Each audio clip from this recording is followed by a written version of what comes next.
Nature. I like this place.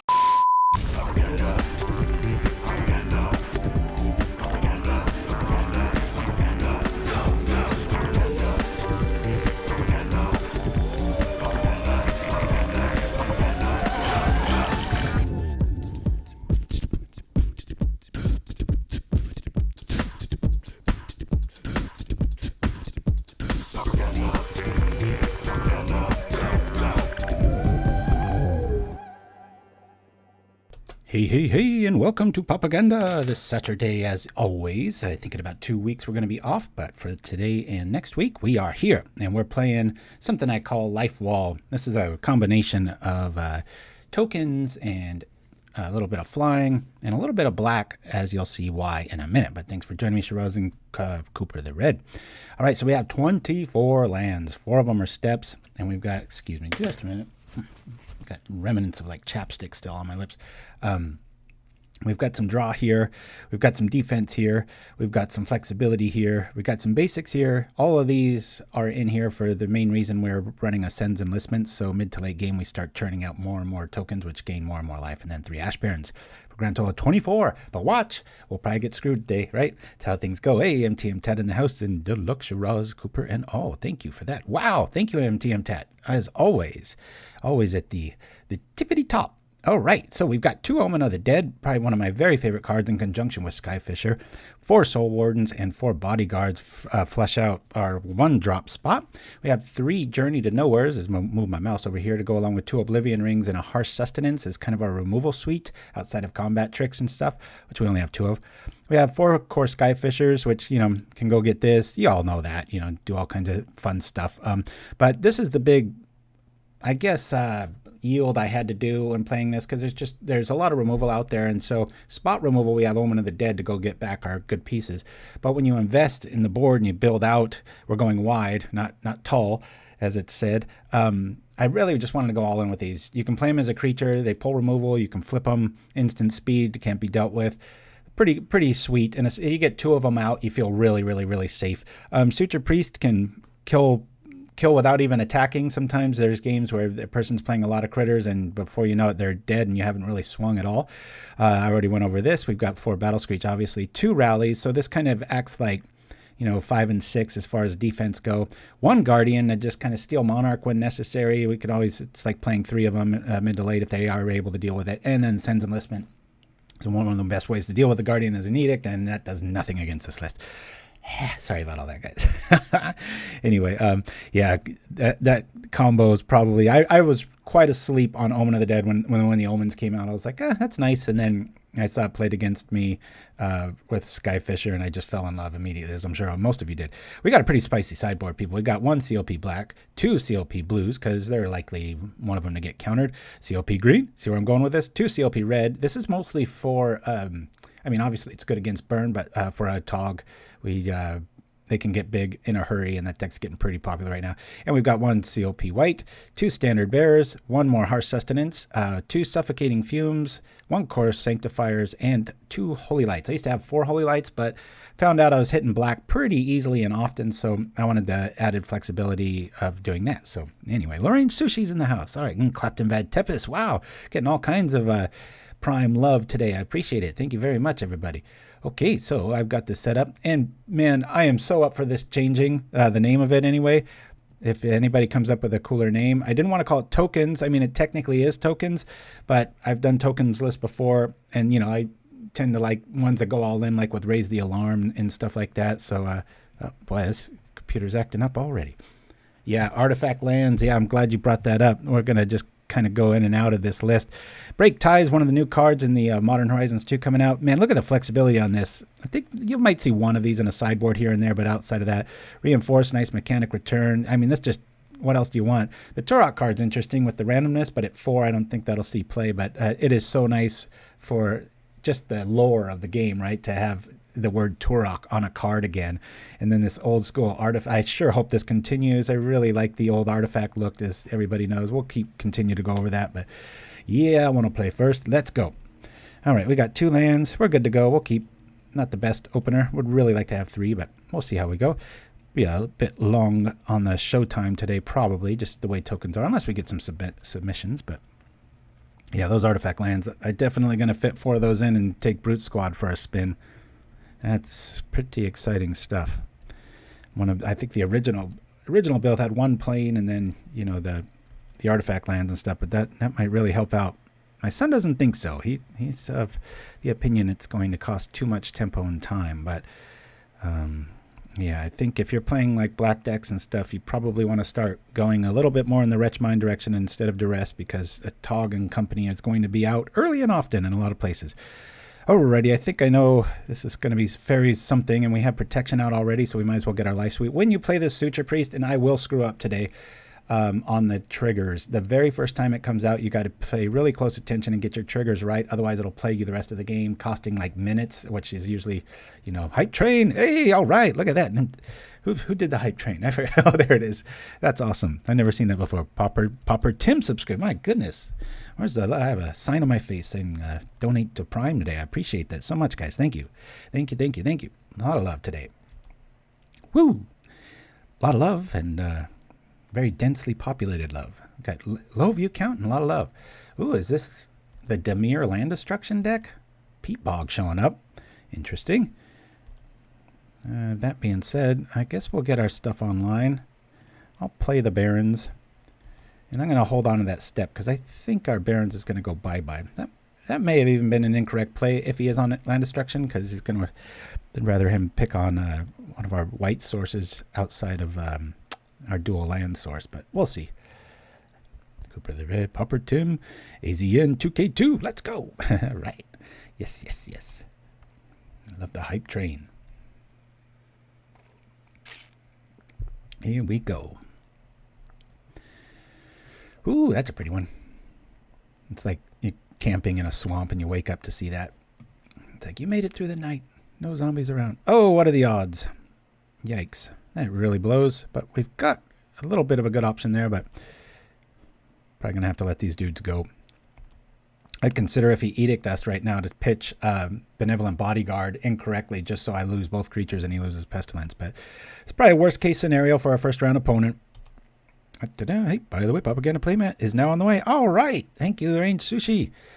And I hope your beautiful picture is right there alongside it. That is what I am really jonesing to see. I'd love to get some femininity on some of our fan-based stuff, so that'd be awesome. All right, I put this in here for a reason, and that's the reason. Let's go. He's like, really? Oblivion Ring? And I'm like, really? Pestilence right out of the gates? Who camps in a swamp? I've done it. Above, we had my old stomping grounds. We had a little swamp extension onto the lake, and we had a little campsite. It wasn't in the swamp. We weren't like sleeping in muck. We were above it on this sort of like makeshift lean-to thing. But yeah, that's like the beginning of a riddle. Who camps in a swamp? But yeah, this is another one of those just kind of throwing together really, really fun decks. A pretty little campsite. Oh, I just decorated with flowers. I have no idea how people do that. Okay, here we go. Here's the trigger. I can't be sleeping on this. Okay, so we right click for those newbies out there, or those of the all right, hold on, he's trying to mess us up. Oh, okay, well, that's fine. We will right click and say always yield, and then always yield. Let this guy go off as he draws 4 cards. That's going to be brutal. Loses 2 life.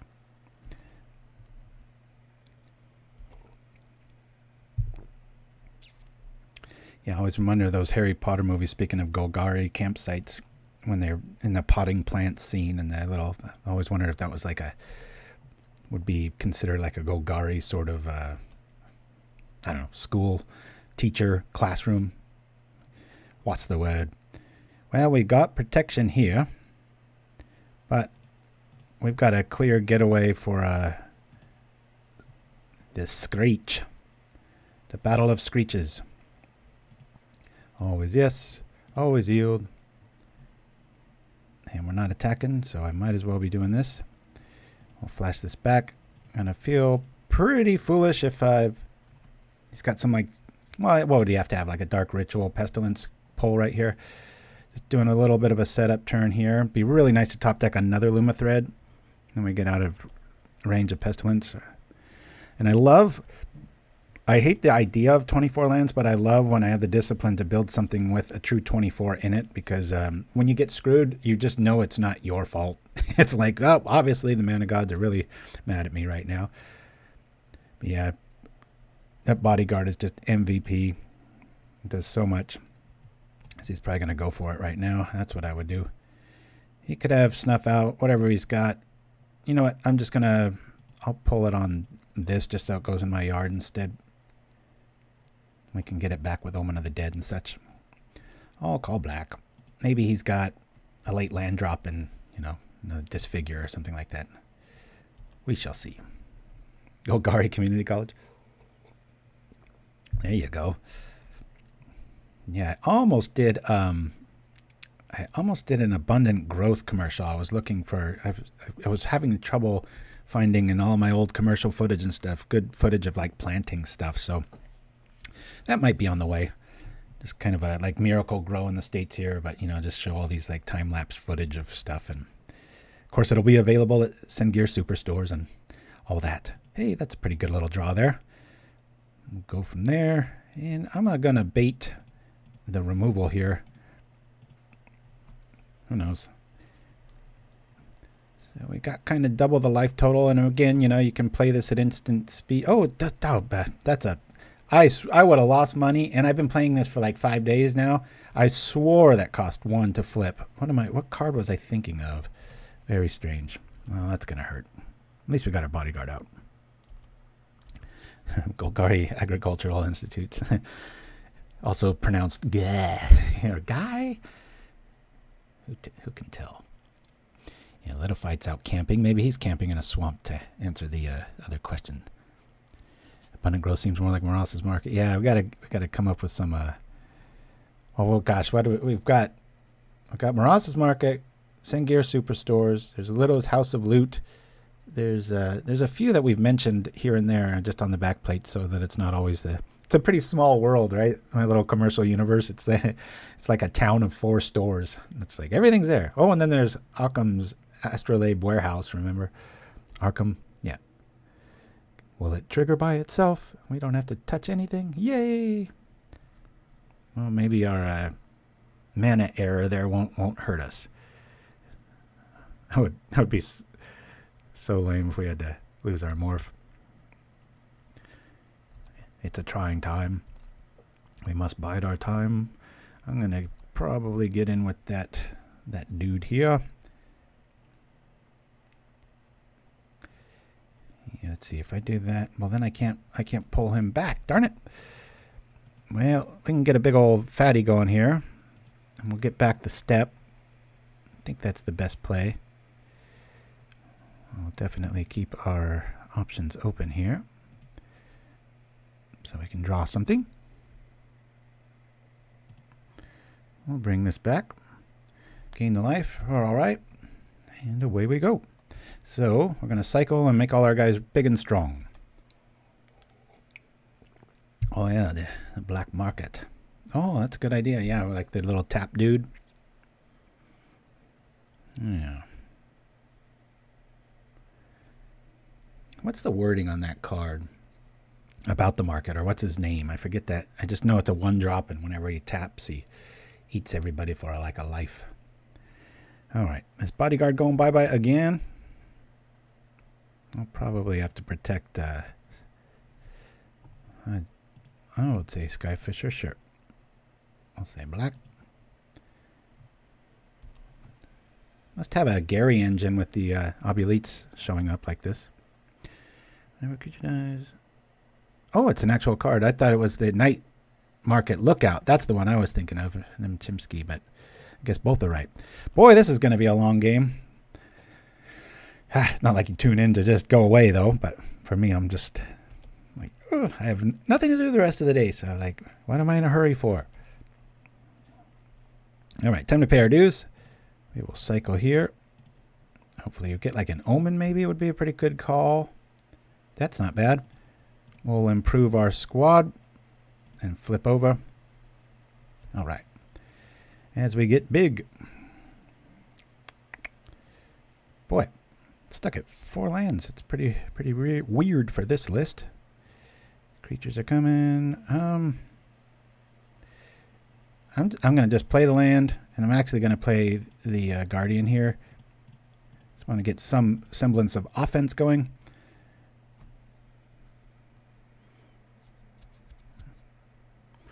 Extort versus the Inevitable. Getting like a journey here pretty soon. I might be able to do some stuff.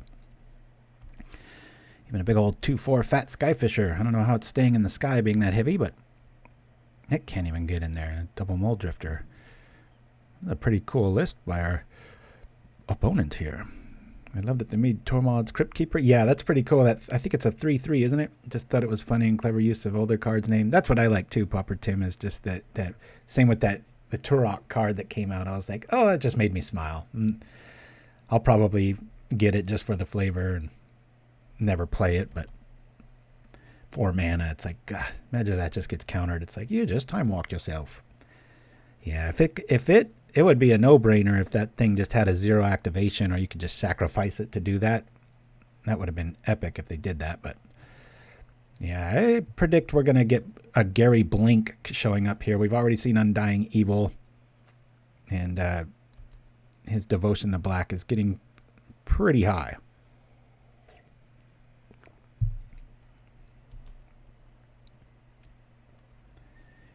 Ready? Down goes Skyfisher. I really hate how that looks. That layout is just so tacky. I could triple block this. I might just do that. Yeah, I'm going to triple. Well, no. I've already seen Undying Evil. He probably wants that to die. Our life is fine. Never want to double block against removal mana, because then they can just use a bit of removal and make your block a 2-for-1. Not that that ever really works in our scenario. All right. Well, let's bring this dude out. Cool. I'm going to drop this dude. We'll go get our bodyguard back. Hiya! Unless it gets countered. Omen of the dead. My time will come when life's frantic striving will fade into the boundless quiet of death. Such a serene scene there. Very cool. Okay, bodyguard coming back. We're gonna get some life tonight. Gotta make sure to do the trigger. We got a new one. Always, yes. Yield. Yes. Hate when that happens. Alright, time to start attacking.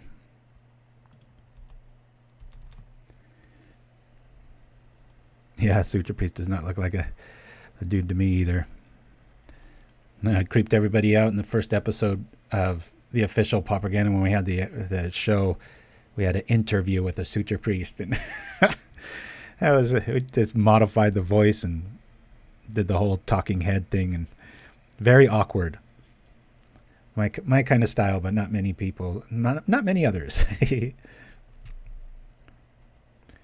Incoming. At this stage, I think, do I want to block here? Nah, I'll just let him keep coming in.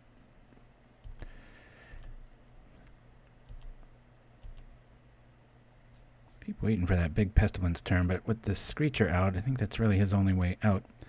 I was right, he's playing a Dark Ritual. Fascinating little list they've got. This will be a typical outing, right? I build this to beat the metagame or to be very good against it, and then we only see Rogue all day. But It's a fun little list, but I need a better name than Life Wall, but I call it Life Wall to keep the focus on that Lumithread Field. Just being like the thing. Bodyguard's probably keeping a lot of his removal out, so he's just going to kill his own dude here. Looks like my hunch was right to not block. As he gets another gigantic 3/3. Who's he aiming that at? Himself. Okay.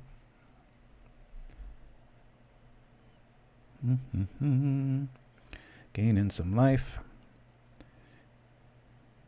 Killing his own dude. Coming back stronger. Takes 2 more life. Yes, use the ability. We're not that out of the woods. I gotta get a haircut. My hair is very long. I know it might not look it in this light or cam, but when I can pinch it, it's too long. I'm starting to be able to pinch it. Lumithread. Ooh, that's a pretty nice play on words there.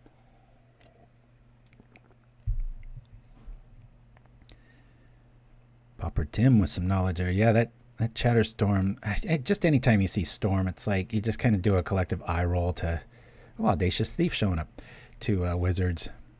Just like, how many times do you have to have your hand burnt, you know? Mtmentat. When I met you, you were overdue for a trim.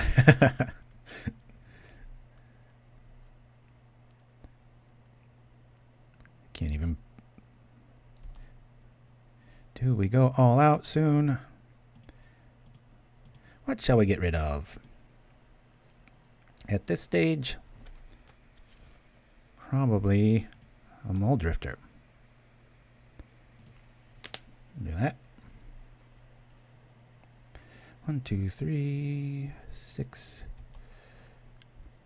I think I'll just come in with this again. Playing a little safe here. I couldn't. Galvanic Relay is that super confusing. Put it to the next turn sort of card. I couldn't quite see a use for it at first. Well, of course.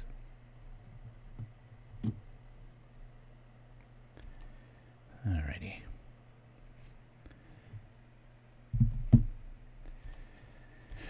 It's going to be a long one, folks. Both decks kind of stubborn, wanting to gain life, refuse to die. Empty the nuts.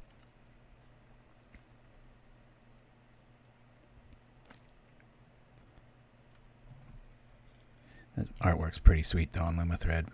It's these energetically sort of unscrewed torsos.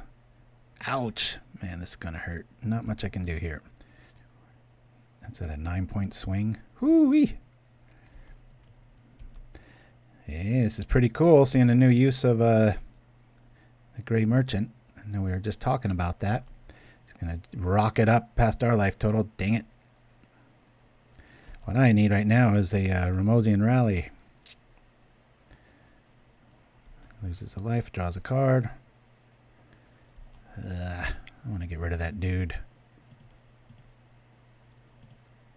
I'm going to do a double block here because I have access to the bodyguard. So if he's got a trick, I've got a trick. Got 2 minutes on the guy despite me being chatterbox over here. Down he goes. A lot of people, I know Nichols brewed with Audacious Thief to some quality builds. Another option there. I always like that Spectre. An evasive body that discards seems to be the way of things. Let's cycle. I don't want that. Is it time to pop the Omen? We do have another one. If another Gary's behind that, that is going to hurt.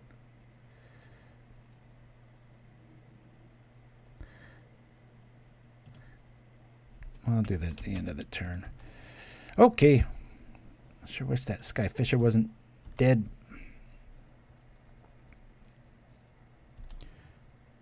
Our land was a little bit better. I could use the Quicksand on the dude, but that's mostly there for ninjas.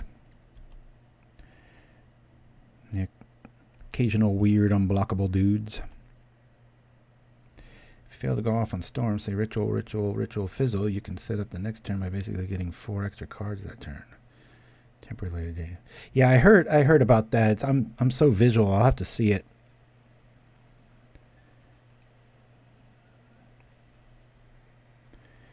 Oh, man. Another obulate. God, where are all the Garys hiding? He must have just Ghostly Flicker in hand, and we're probably dead this turn. What's he gonna get? Alright, let's protect our dude. We'll say black, obviously. Doesn't hurt him at all, though, because he's probably got Blink right behind this. If so, it'd be beautiful.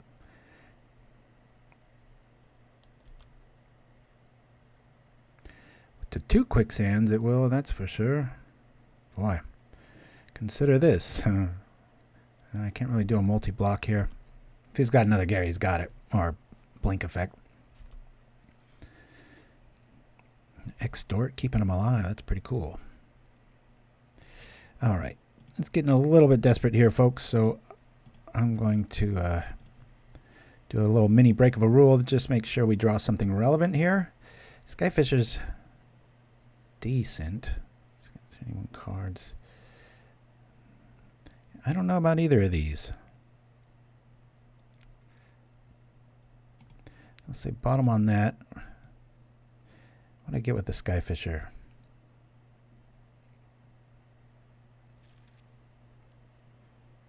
Throw back Gary.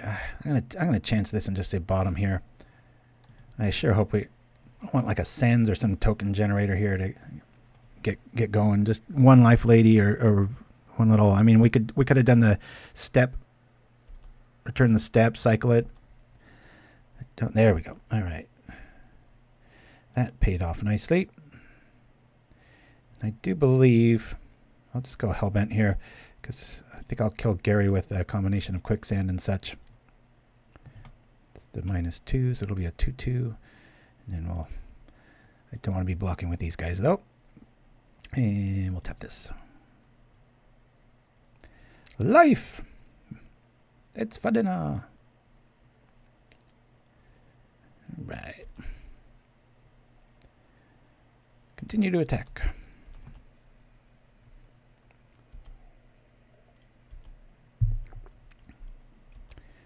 Yeah, I don't want to block that Gary at any cost, really, because if it dies, I'm going to play right into his hand with all those Undying Evil triggers and such. Who knows what else, what other devilries he's hiding, or she.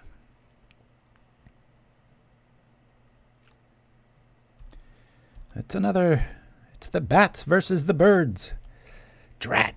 It's a good point, Nim Chimpskey. Target your own lands with all that new indestructibility. Yeah, somebody doesn't like land destruction. Somebody named wizards. Can't blame them. I know that is probably the top thing that they learn in those little surveys. It's like, people don't like their stuff getting ruined. Normally, I'd probably use the Quicksand here, but like I said, we've already seen enough blink effects here. I think it's just biding time to Ghostly Flicker Town. It's a very nice take on a different Gary deck. We're seeing a lot of new cards. I 5-0'd with a Screecher in a list a long time ago called the Grey Ghost. It's like 6 years ago. More similar to the one I'm playing here, but it's the Extort engine with a lot of lands and good times. Never bad to see a Bodyguard. We'll just stay Hellbent. Come on down for that. We'll keep attacking here. Really want to get that rally. Just come at him with all those birds. Someone complained about Gorilla Shaman. Yeah, talk about a card that's going to go down in value, right?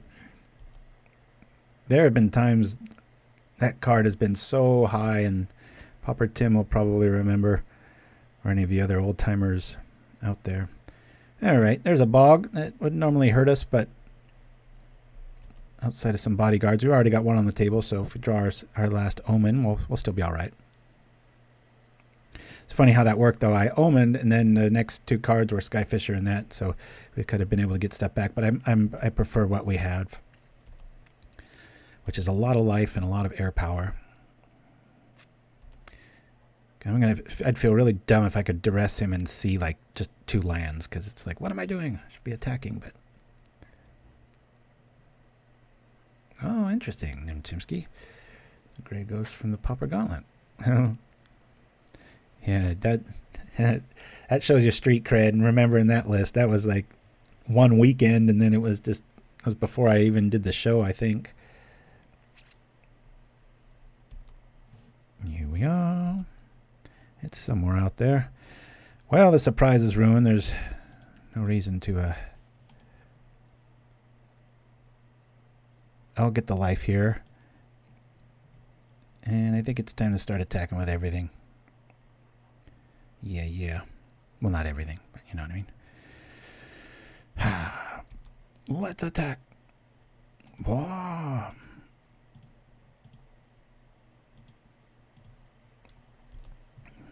We'll go like this.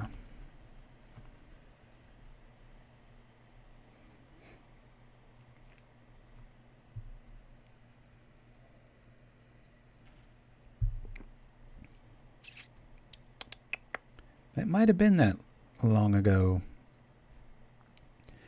Makes 4, 6. It's going to do a little double block. I mean, it's got to know what I'm holding, right? Say OK. And then we'll flip this over. Boop.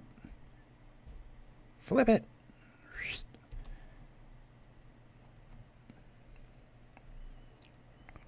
Okay. Getting them close, but boy, just one more Gary. Hopefully our opponent's just flooded. This stage, next turn I might just go all in, and I can at least protect the priest with the bodyguard if he wants to do some sort of advantageous blocking, but we have to live to get there. This is when you get to kind of feel a bit relaxed with this list, when everything's coming in with such a big butt. Tokens are all 1/3s and such. Another similar angle I've always thought was underplayed was this is a bit scary. I'll just block there. Goblin caves. There's a lot of design space there. You start churning out goblin tokens, and there's a lot of ways to abuse that in Pauper. One of the only ways to really deal with a horde of goblins is kind of those mass sweep effects, and when almost everything you're churning out is like a 1/4 or a 2/4 or something like that, it can get pretty crazy. Thank you for that, Nim Chimpskey. And if somebody, either Shiraz or Nim, could link the deck list in the chat, I'd appreciate it. I don't know if we remember to do that. We used to call our band School Bus the Grey Ghost. Oh, it was an old gray painted school bus. Nice. They'd be working a few days later. Wow. Quite the trap of insurance, right? I mean, a lot of those old buses, boy, they insurance person's worst nightmare, or most profitable, depending on which end of the list you are when it comes to that sort of thing. Alrighty. Down goes this. These are just stay alive plays, but can he kill it? Yeah, he's just going to blink it back. It's pretty neat to be able to use your own removal on yourself, and then Gary comes back and we're dead. So we got him to 5, but that wasn't enough. Boy, that is a long-winded, grindy rogue deck. It's nice seeing Chainer's Edict pointed at the person. It's like, talk about never a dead card, right? Whoop, whoop, whoop. I'll say yes, and now we're dead. Bonk. Let's see. I'll just call this Super Gary. Put a big L right there. All right, he got us there. That was a 15-minute first game. Good lordy. Well, Sanctifiers are going to do a lot of work here with our blink mechanic, being able to get rid of a lot of the food. Black's not going to do too much as far as the COP goes because of a... Oh, man. I really hate that. They play a grindy deck and then they don't want to finish it off. But I wouldn't have brought in COP Black, but I would have brought in COP White there. But that's fine. So this is the little guy that I'm excited about, this Kitchen Imp, the Flying Haste Madness 1. It'd be very cool. We just had a quitter. It's all right. Save a lot of clicks. As we scroll up here, oh, so shiny, huge scroll element. Here's the one. I think the majority of people are just kind of like definitely have a little bullseye around it. Like, okay, how long till this thing goes absolutely crazy? And keep in mind, with storm mechanics, one of my favorite cards is Lava Dart, because if somebody has Echoing Decay, Echoing Truth, that sort of thing, it fuels the first storm, and then you've got protection in the yard, and a lot of people don't even see it if you are building it with a red base. So, yeah. So anyway, oh, Unique card, class grid. Let's see here. Gotcha. All right. Well, we'll try what you're saying there. Thank you for that, Nim. We'll bring this back up. Bring your set back up. Ah, thank you, Nim Chimpskey. What a nice resource you just did for us. These are all the commons. I know you told me how to do that a while back, and yeah. If you showed me how to do it, that'd be one thing, but sometimes reading's not my strongest way of learning. Like I said, I'm awfully visual, but I got this floating sea cow. That's pretty funny. None of these, I don't think many of these will see too much play. This one I don't think I've seen. Choose a non-land or non-land, reveal cards from the top of your library until you reveal a card of the chosen kind. Not too impressed there.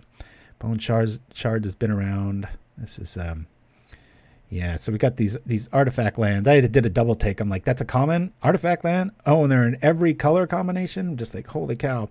This is the one that we were talking about, Galvanic Ray, or I think Nim Chimpskey or Pauper Tim was talking about. Crazy confusing.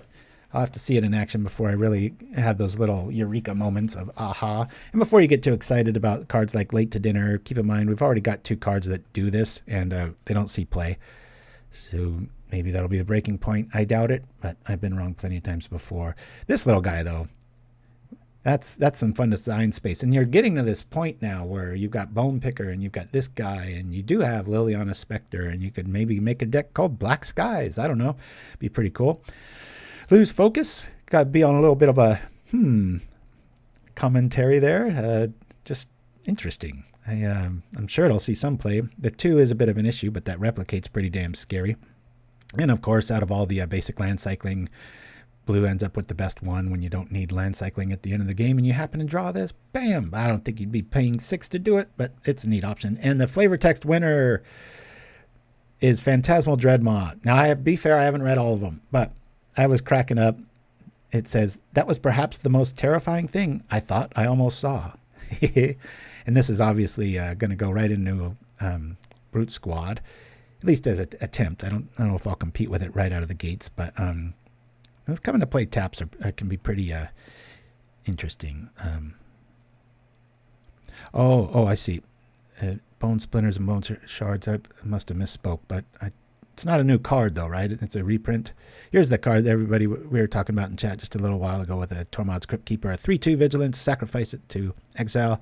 Again, don't think it'll see any play, but just because you've got to wait, and a lot of times against graveyards, you need it now. Who knows, though? It's nice it has Vigilance. I mean, you get it out early, maybe it will see play.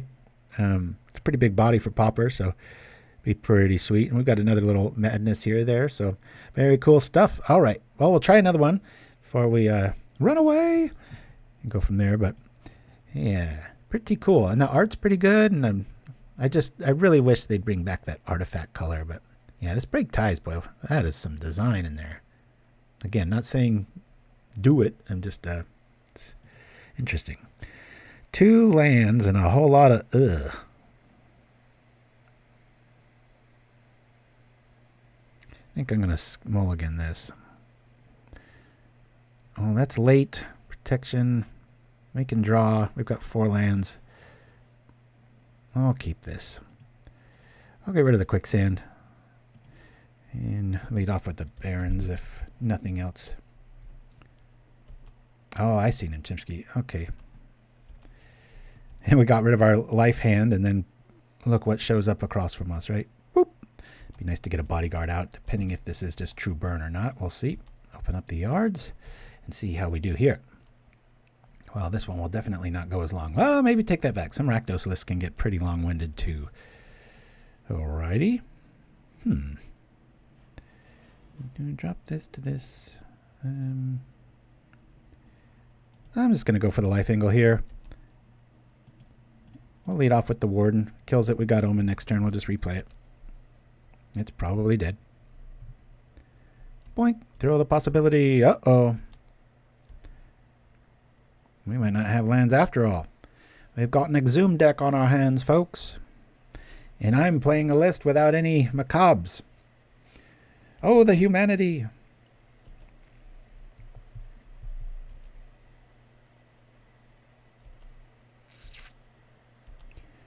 Okay, double Omen. That's kind of weird. I think we're going to need our land here. We do have plenty of land. I'm going to cycle it. Let's see what else we can get. Gimme, gimme. All right, that's cool. If that thing comes down with haste, I might have to play the Omens just as a sack outlet to keep our lands in check here.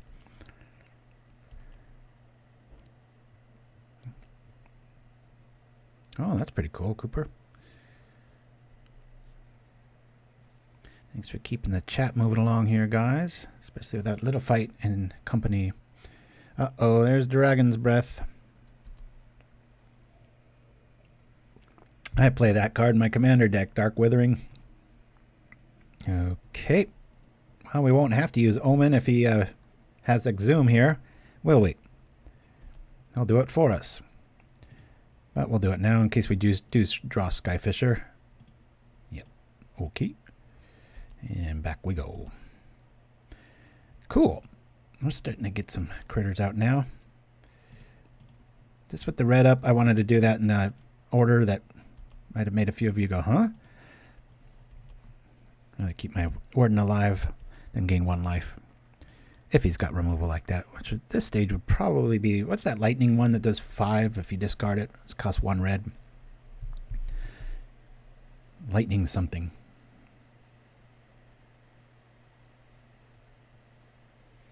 Alrighty. Oh, down he goes. He's already got haste. That's a very fast first sphere, isn't it? Always yield. Lightning Axe. That's the one. Thank you for that.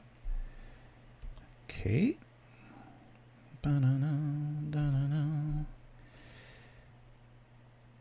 I think I'm going to block here.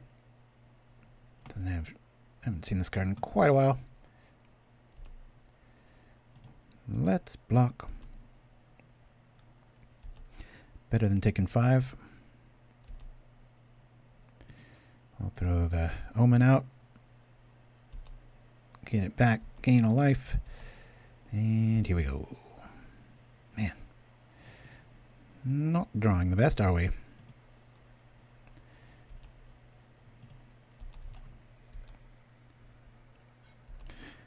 Well, at least now we've got food for a crusher that's going to come at us at full steam, but cycle that Barrens, go get another basic. 2, 4, be 6.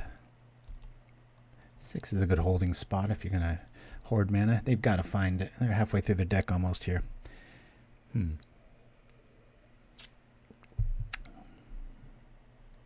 Alrighty, where's this getting pointed at? Probably my head after he's seen all these graveyard shenanigans. Oh. Let's cycle in response. Semblance of some good magic. I love this swamp. I love it. Looks so cool. Got it in real life too. Well, now we've got Exhume bait. Oh, I didn't see that there were 2 on there. Darn it.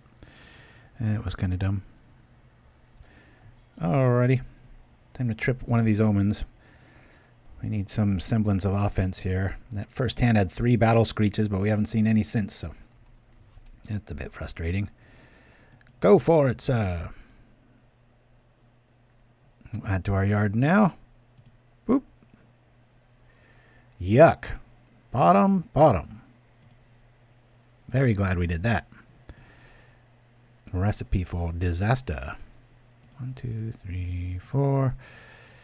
And I am really going to keep investing in lands just because we have an Annihilator in the opposing yard. So that's intimidating.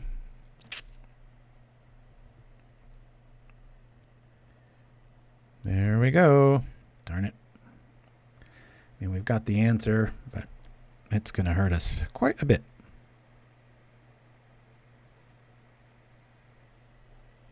Wow. Well, we're definitely not the aggro here. We do have 2 Screeches there.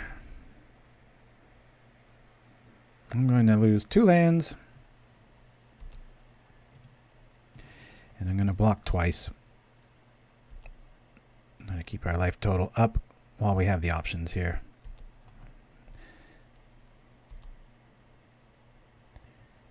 right. And here we go.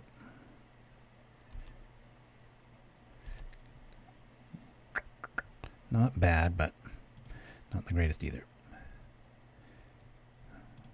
Keep that there. Cool.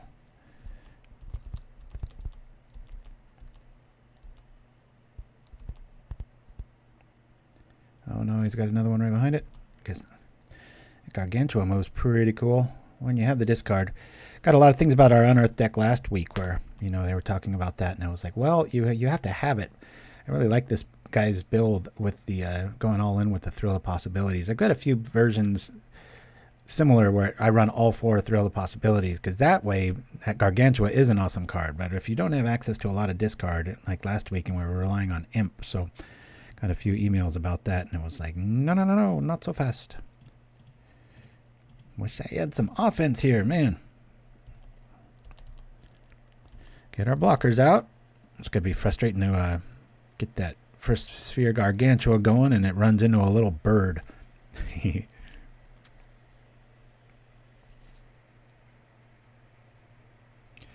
Ugh. It's not going well. I'm going to have to trip that Omen right out of the gates.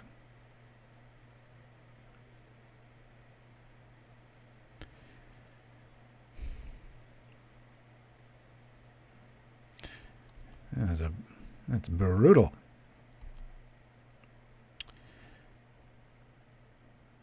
Boy, if I trip that Omen, do I just take 13 here? I think I have to lose the birds here because I got to trip that Omen to try to find a journey. And if I do it with any other permanents, I'm not either going to be able to trip it or I'm not going to have the mana to do it. So I'm actually going to sacrifice my birdies. We're seeing some pretty cool lists. 1, 2, 3. Yours included, but obviously I'm usually on some sort of rogue nastiness. But both of our opponents have some very cool options out there. So very nice.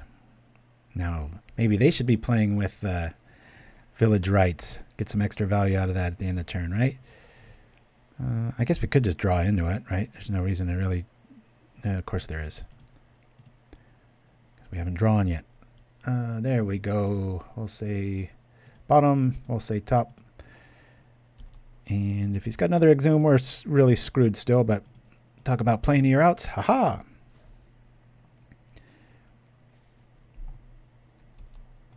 No more Exhumes. Beat the last 2 cards in the deck. It just got us on our back foot the whole time. We can't build.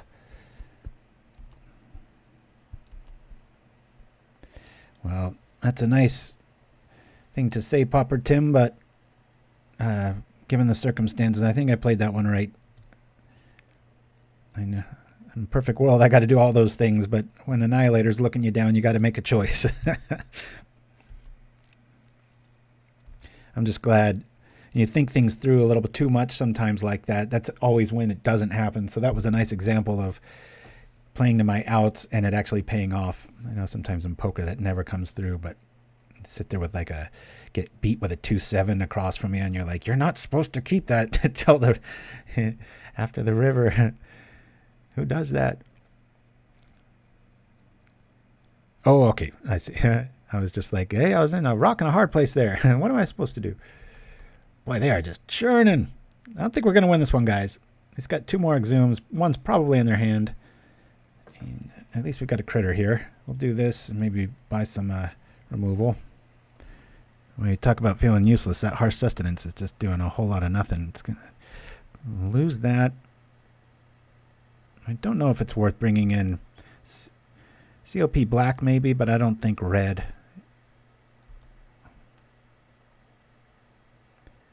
Here come some critters. Alrighty.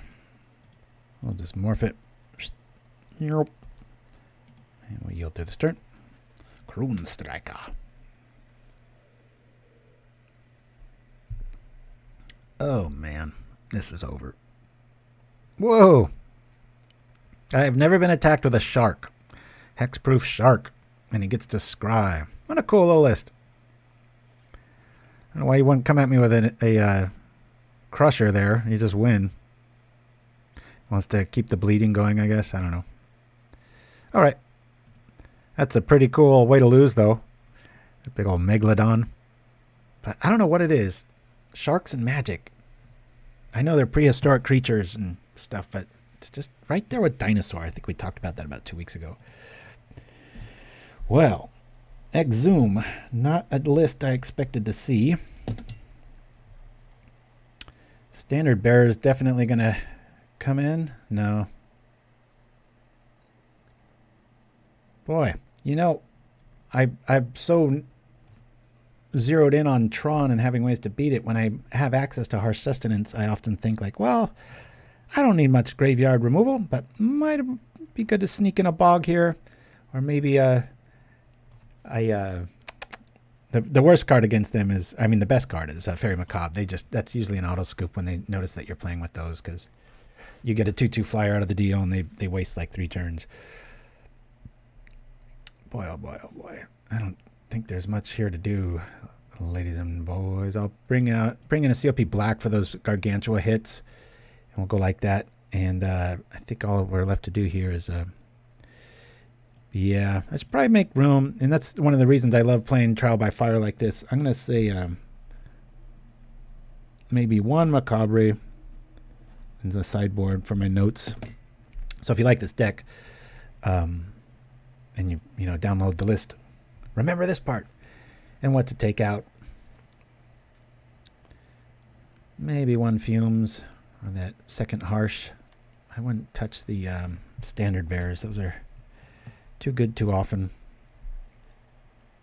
I sure wish they were mana cost a lot higher so that the what do you call? Oh, wait a minute. Did I get that wrong with the Standard Bearer with that, what's that haste card? I thought that had to be higher mana cost creatures. Tempted to say no here. All right, I'll go first. Okay, we've got options. We'll keep this.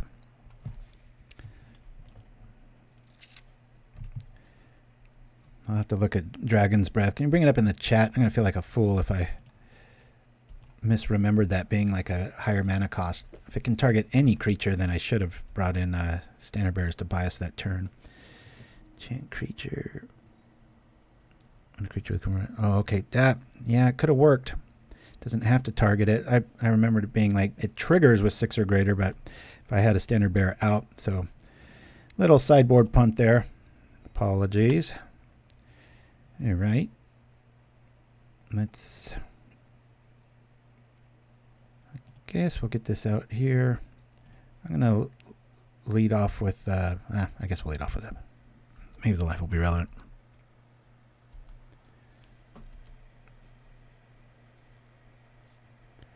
Oh yeah, the big one. I've seen that played a few times against Burn. That is such a pain. They got to use like 2 removal spells, and then if you've got any sort of element towards it, it's over, baby.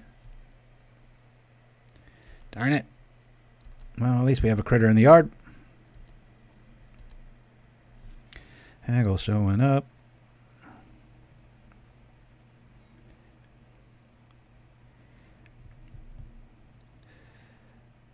Tempted to bring back that Barrens, but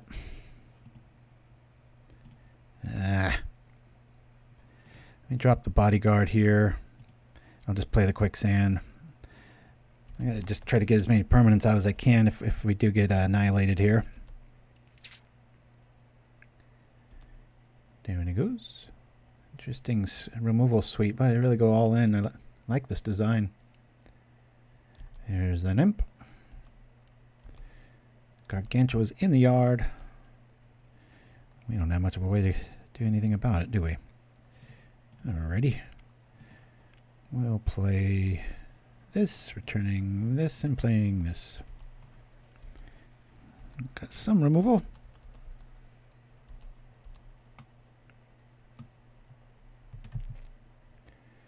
What do we have here?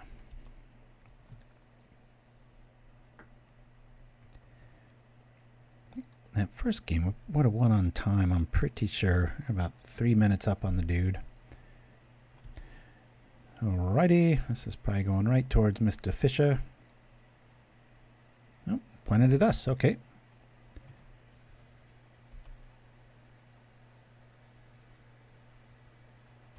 Oh, bump in the night action. Nice second round of options. We're playing it. Our deck's kind of fighting us a little bit here. Really hurting for white mana.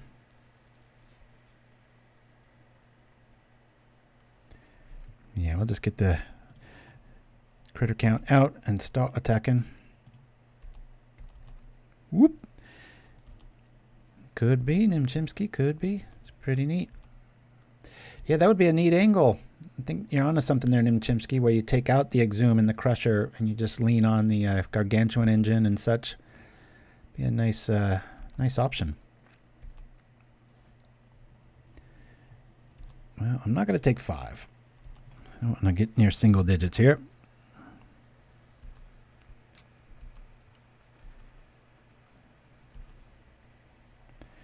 Cool. Bring out the Priest. And attack for 3.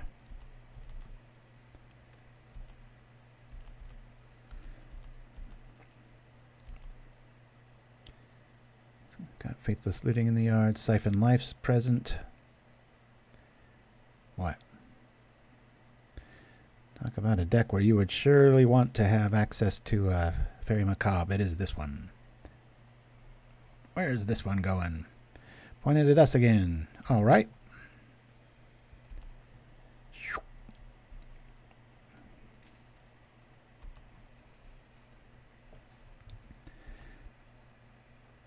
It's nice. Red has so many options in the last few years when Faithless Looting got printed, and then all the cathartic reunions, throw the possibility. So a lot of ways to churn through. Our opponent's using most of them. It's about time to... yeah, I think we're gonna... all Oblivion Ring here. I could Journey and then play the Thread. But I'm gonna choose the Ring this play just because I want access if my mana gets screwed with. I've got options here. Oh, I should keep one dude back. Just in case some hasted nastiness comes my way. We are only at 9 life, so very close game 2 here, but who's to say how it will go? My wife's going to the Dodgers game today. I'm not a fan of those outings. I don't mind baseball games at night. But God, they just take like 6 hours. Such a long investment. So she's going with a friend. Plus, I'd get burnt to a crisp out there. Keeping our life total high.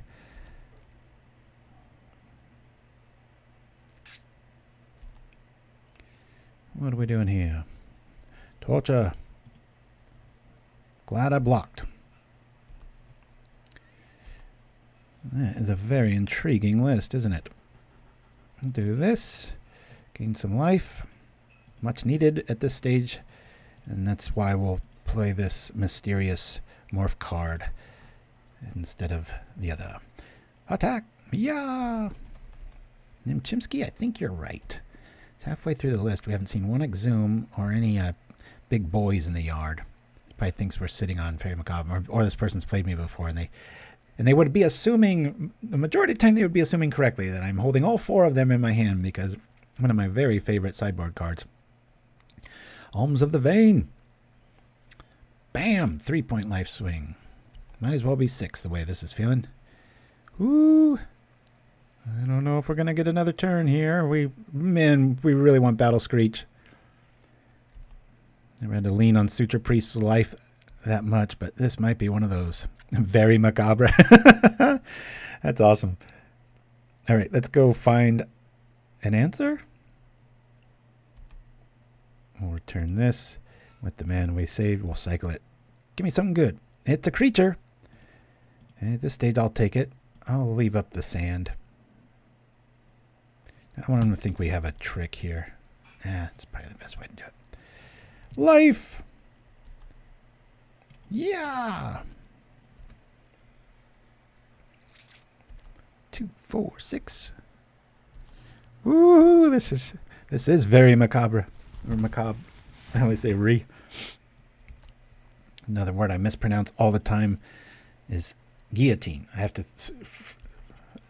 which is a very fun game by Wizards of the Coast. My wife and I have really gotten into this last few weeks. But I always look at it the way it's spelled, and I'm like, guillotine. And it's like, no, it's Gia. But I would spell it Geea. Gia. Oh, no. Look at this. Beautiful. Well, not enough life gain to fix that. Awesome job by our opponent. A very interesting list. I will have to check out AIZN1337. Very cool. All right, guys. We'll be right back after this. Everything was going great for Ned Eastman. The perfect wife. You're the perfect wife. The perfect job. Gosh, I have the perfect job. But he had one dark secret. I never ever want to see another physician, ever. Your only hope is to ingest one specific fruit every 24 hours. Or I can guarantee I will be seeing you. No! Coming this summer. You can't keep me away! You can't keep me away! An apple a day. Looks pretty great, right? I don't know, Scott. I mean, it seems like the writers had a title first and then worked backwards from there. I don't know what you're talking about, Reggie. I mean, it's a great title, great plot, interesting character, so I'm afraid I'm going to have to disagree. But what we can both agree on is that this next movie I'm in is going to be pretty awesome. After not having made the basketball playoffs in over 50 years, the Wilson High School Devils fought their way to the championship game when their star player was injured. Now, Jimmy here, he gave his all in the first half. And we are going to honor his sacrifice. To Jimmy!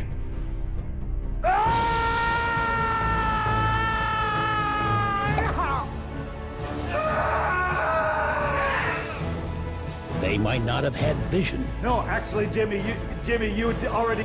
Okay, if you need to do that one too. but they had a lot of heart. There's no I in team. I love that one even more. Oh my gosh, I bet you there's even a third one. Is there ever?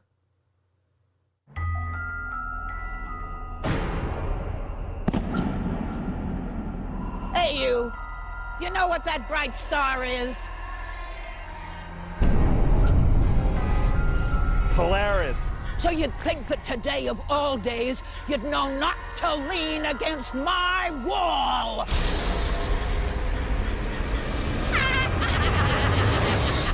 Don't lean on an old crone's wall under the light of the Northern Star. Now that one I liked. Deluxeicoff's Wild Mongrel Bubblegum. Blows colored bubbles. Changes colors while you chew. Discard your old brand for something new. Deluxeicoff's Wild Mongrel Bubblegum. It's yummy. And we're back. Hopefully you liked those trailers, courtesy of Comedy Bang Bang, one of my old-time favorite shows. Very aloof humor, up there with like Upright Citizens Brigade and such. So I'm back at this because I want to add Macabre and see what we can do. So let me go here and say MACABRE. Just one, because we do have the engine. But put this in here. Now, I think we'll get a little heavy-handed with the Suffocating Fumes Holy Light thing. A little bit more value there. Let's get rid of one Holy Light, and we'll keep it like that. So we did change it here. We'll have to update the list if you want to build it. Okay, we're good. All right, guys, here we go. Off to game 3, and hopefully our luck turns for the better. We've seen some very cool lists, though. That was a inspired Rakdos deck, and I do think I kind of feel good that we didn't have Macabres, actually, because I would have been duped. I would have had a bunch of, hey, Snogglesworth is back in the house. Our Pauperty champion, I believe, right? Weren't you the winner of the, when we did the Jeopardy Pauper thing, and you were the Oromancer of Might, right? Card breaker. Looks like a throwback. We need more Knight of Circe. Oh, nice. Jose Prevista in the house. Hey, thanks for joining us. All right. Getting a lot of new folks in the chat. And we want to play first. Let's see how we do. A bit of a slow roll. We got removal. We'll keep it. Keep our opponents guessing. Drop a Quicksand. They're like, huh? Yeah, and there's part of me too that wants maybe just 2, not 3 Quicksands and have another basic in here. We shall see. Oromancer, that's right. I'm so surprised. It's popular, but people just, the view count on those, and it took so much work to do those games. Still got a few of them, but man, when I look at the views and stuff, it's just like one of the lowest videos. I'm like, I guess people, it's a fun little side thing. You know, I should get in the habit of doing is maybe I'll roll to it won't be the whole show, and maybe it'll just be a segment or something, and we can just play it for like a little bit, but who knows. If you're curious, go check out our YouTube, and if you don't know what we're talking about, we've played the game Jeopardy but with Pauper, and we did a whole bunch of graphics and an intro and everything, and it was called Pauperty. Everything, like one of the categories might be converted mana cost 2, and then every answer has to have that, or question, however that works. All right, another super grind coming up. Let's see how we do. We'll drop this because we have to. And I think I want to just, I think I just want to play that out. Or do we do the you know what? Let's do this. We'll play it face down. It'll probably eat some removal, and then we'll go get it with the Omen if our mana doesn't improve, and then we'll have options, and we'll have eaten a removal spell, and at least provided a blocker. So, have you seen Chatterstorm? Yes. I think it will get banned if I had to be in a camp, one or the other. It just, they like I said earlier, they keep touching the hot stove and keep getting burned.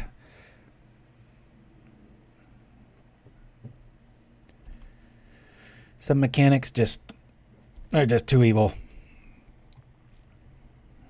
There's too many ways to generate a whole lot of mana and just keep going and going and drawing and drawing. And I think the design focus should probably be Gruul, similar to what we just saw, a whole ton of like churning through stuff and getting stuff ready with a healthy dose of lava darts so that you can protect them. And time to look up some of those old storm decks with all the invasion sacklands. Yeah. Good grief. It's like rubbing it in my face, this Quicksand draw here. I have 24 lands and only 3 of them, and they keep showing up. I didn't expect that thing to live. Now I have to use the black mana.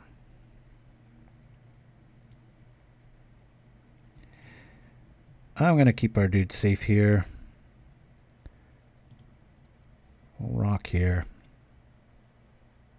This way if he shoots it, we can at least get it back. With the black mana floating.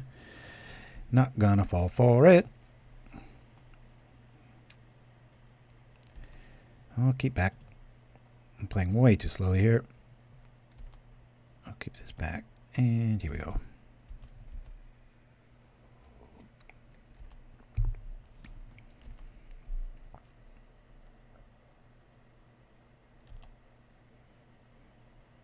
Snogglesworth with that man. Interesting.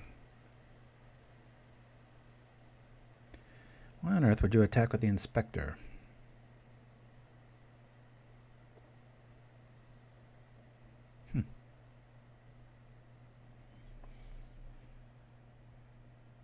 It doesn't have black, so it's not an Okiba play.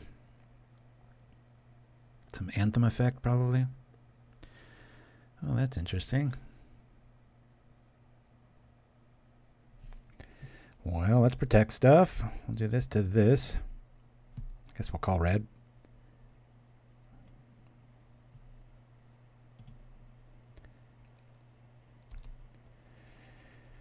And now we can block.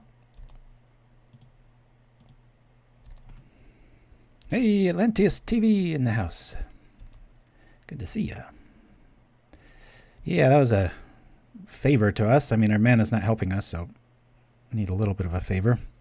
Come on, basic anything. All right, I just need access to more white. Let's see, Quicksand. I think we've got enough ways to deal with Ninja and company. Yuck. This is just getting out of control. What's going on here? I'm going to use the most mana we can. Get that ring out there. We have 24 lands in this list. I told you it would happen. That's how the mana gods treat those that are loyal. They keep punishing them.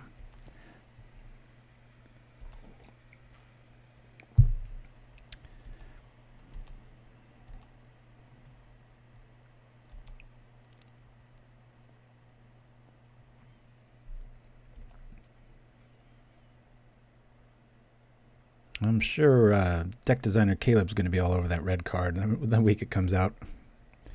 Now, is he going to grab the ring or the morph? I see a main deck Electrickery, so... Okay. He's going after that. I know, Card Breaker, but we need the white every turn to keep tempo, and I've got 24 lands in this, and they're just hiding from us right now. I'm surprised our morph dude's alive. But for that, we got to have white to flip too, so...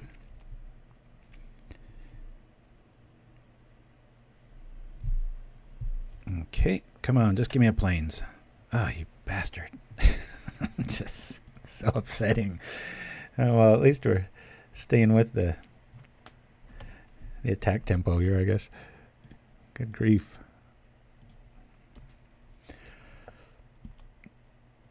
This is like Enchantment Fun Fest Bouncy House.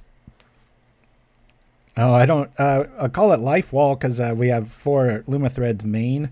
So that kind of acts like a wall of life that, in theory, you know, I didn't mention, I've played, I think it's, 13 matches with this, and I got all 13. But we're not doing so hot today, and our mana's really fighting me. That's usually, not usually, but about every 5 or 6 shows I'll have something like that all week long, just dominating, and then falls on the stream. But definitely that Faerie is a good addition, and I believe... maybe even just keeping it to 1 Quicksand, maybe none. The way it's feeling now, none seems like the right call. Just go with all planes. Cooper the Red's Suture-Screech. That is awesome. Suture-Screech. It's very accurate too. And you know me in alliteration. A little soft spot there. That is pretty funny. Suture-Screech. Even fun to say. I might use that.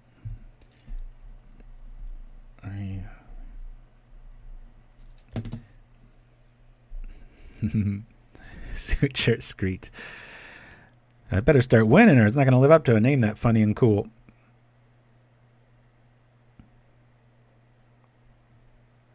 Opponent's got 6 lands we're holding out here. We'll win the air battle if we can have like 5 planes show up instantaneously. Oh man, at least that's a version of one, right? You want to slow roll this. Grab a planes, play the planes. I'm going to bring out the priest here.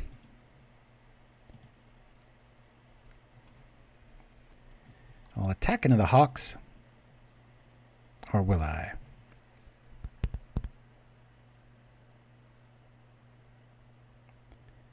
Sure. Let's establish an air of dominance. Yeah, he said it, Snugglesworth. Need time. We might be able to pull out of this.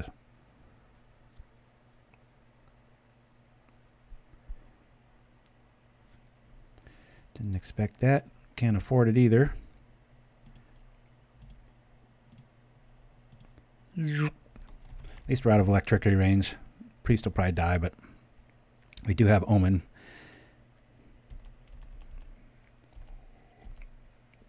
I have a lot of fun playing this list, though. For as mid-range grindy as it can get, that Omen sure makes games fun. Too bad no damage on the stack. Yeah. Let to get in the mind of your opponent a little bit. Probably suggest they've got a handful of critters. Don't mind trading out. Do we live? This could get brutal if this is Rally the Peasants. Nope. Okay.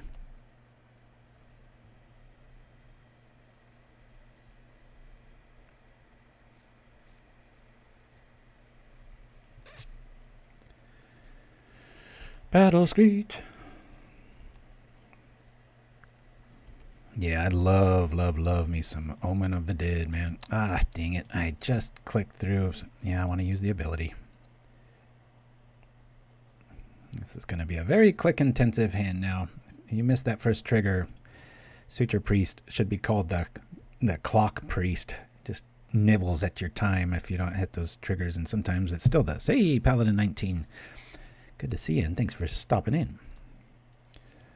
Yes, and this is why we might want to... I'm going to focus on that Suffocating Fumes over the Holy Light for obvious reasons across from us.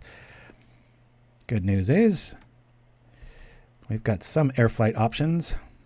Yes, yes. However, if they've got a rally, we're in deep doo-doo very quickly. Life. I'll take it. 1, 2, 3, 4, 5. Yeah, we're going to do this here. Okay, say okay. This here, making sure to do these. Just boink. Always yes. Always yield. And we'll play the Omen.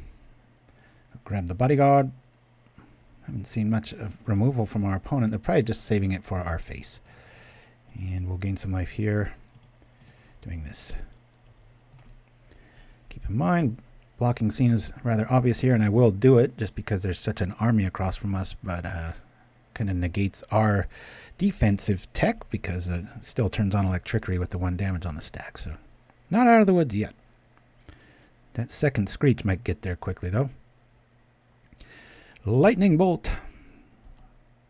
God, it's tawdry. The art itself isn't bad, but it's just the overall design is just like, whoa. It's like eating a...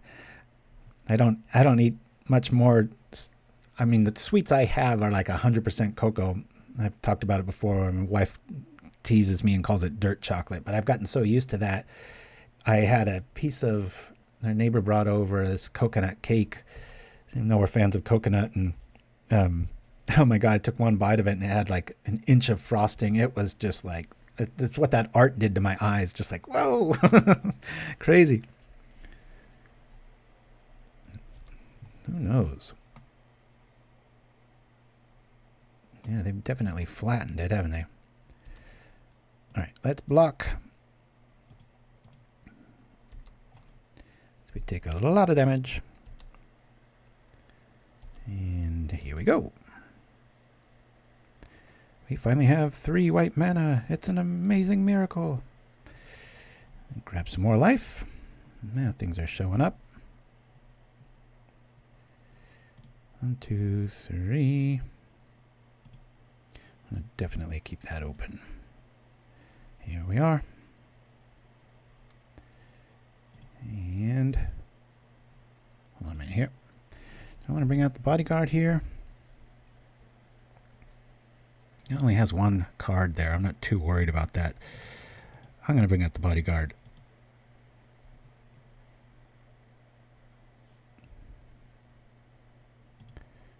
One, 2, 3. We'll grab it next turn. I'm going to hold back. I'm a little worried about Rally here. This looks a lot more like Bully instead of Monarch. Whatever the kids are calling it these days. Stark 77. Oh, I didn't see you there. Soul Warden is not better than Priest. Oh, it is. That's why we're playing both. Okay, that's something we don't want to see. Boom, boom, boom. I think I'll use that quicksand on our dude here. Stop him from gaining so much. Man, that's pretty good now. Come on over, fella. Well, we know they're not holding rally as of right now. That would have been a lot quicker attack by most people. Hey-yo. Wish you could select the tokens you want to play. Yeah, me too, Nim Chimpskey. That'd be a really nice way to go about it, wouldn't it? Alright. We're taking that to the face.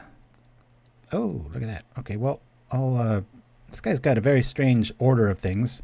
I haven't chosen my blockers yet, so I'll say that. Choose white, and then he won't gain any life.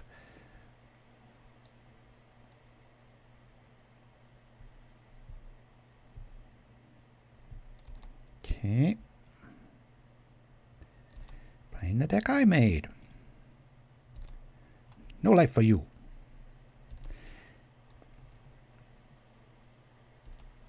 I think I want to trip that Omen. Watch Skyfisher's the next card. That would suck, right?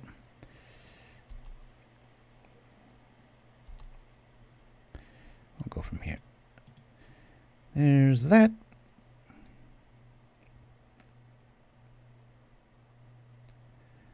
More creatures for the party. We'll get rid of that pesky man on the bridge. Stealing my haircut. Yeah. Alright, enough nice stuff. 1, 2. I'll come over with 4.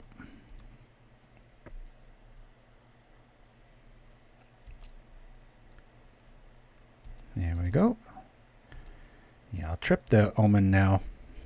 Kick myself if I see Skyfisher, but...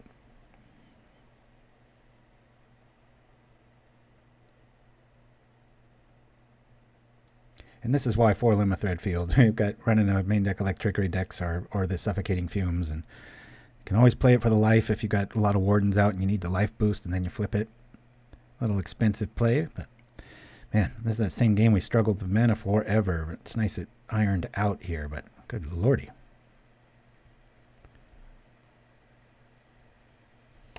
The match?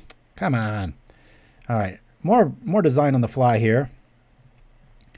Let's run over to the deck list here, and I'll lose one of these Quicksands. Boop. Bye-bye, Quicksand. And we'll add another basic. I think I'm going to keep it like that. 2 Quicksands, and now we've got 6 planes. It's just never seen that all week long. Felt like 3 was the right call. Let's make that 2. And hey, where are you, Cenn's Enlistment? Come on now. All right, let's head on over and create the next one. I think in a match like that, when they see a main deck Lumithread Field, a lot of times it's probably, you know, where you're just like, oh man, kind of like what happened to us with the Exhumed deck, right? Where you're just like, I got the answer. It's like, no, you don't. Look at this. We got a main deck. Makes me want to pick up One Line Spy again.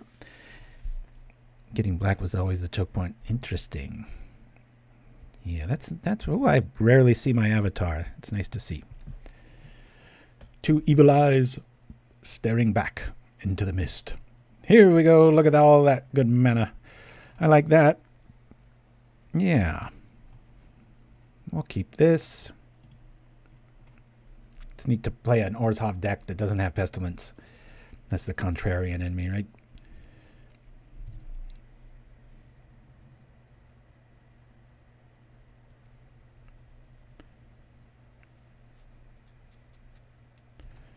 Depends what we see here. What's going to lead off? Okay.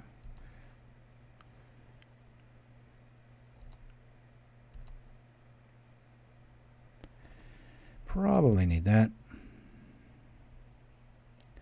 I guess we could get the Barrens on board.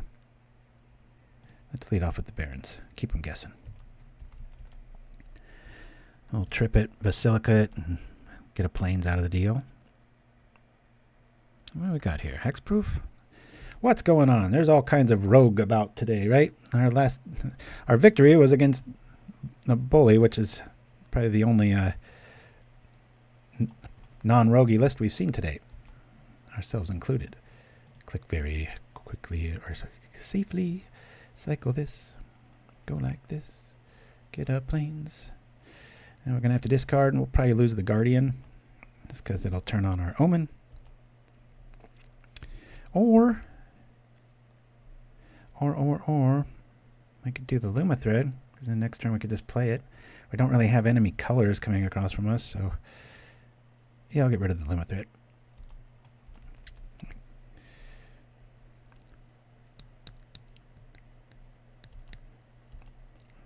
Only access that we can see so far is a main deck Holy Light. And who plays that, right? Alright, we'll play this. Quite a bit of a slow roll. Cycle this. Just because. Zoop. Alright, next turn we'll do stuff.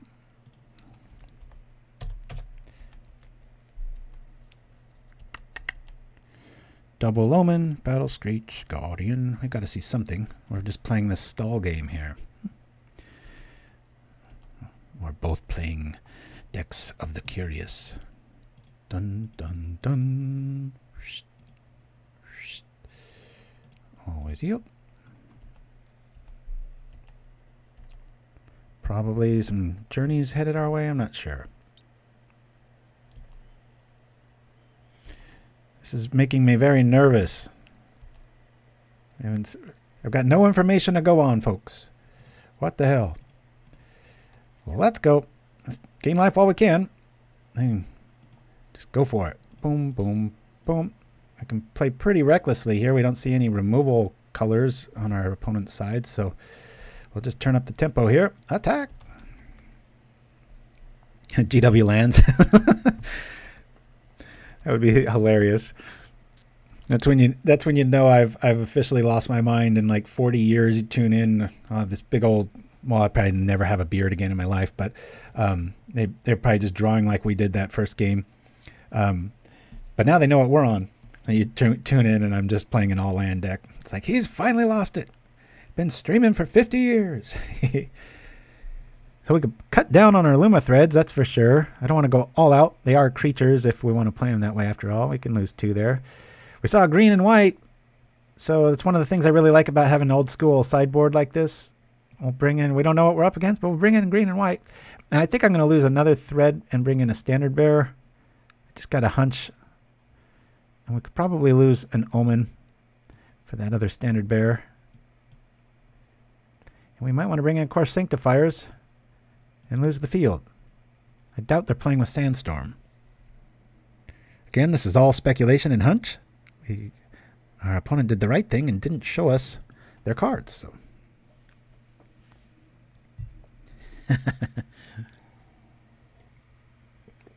Yeah. Alrighty. Yeah, that was interesting. I'll just call it a Celestia, right? Maybe it's that super old build of tokens without tokens. Hey, nice to see you, Rally. I haven't seen you all game. We'll keep this. I just want to see what our opponent's going to play.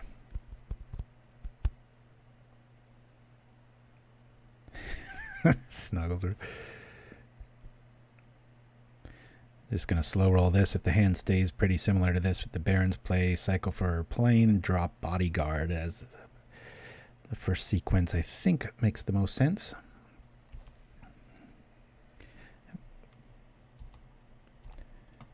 And there's still, all of a sudden it's like a Rakdos land. I'm like, crap, where's my fields? Here we go. Well, we see a new card. It's not a basic.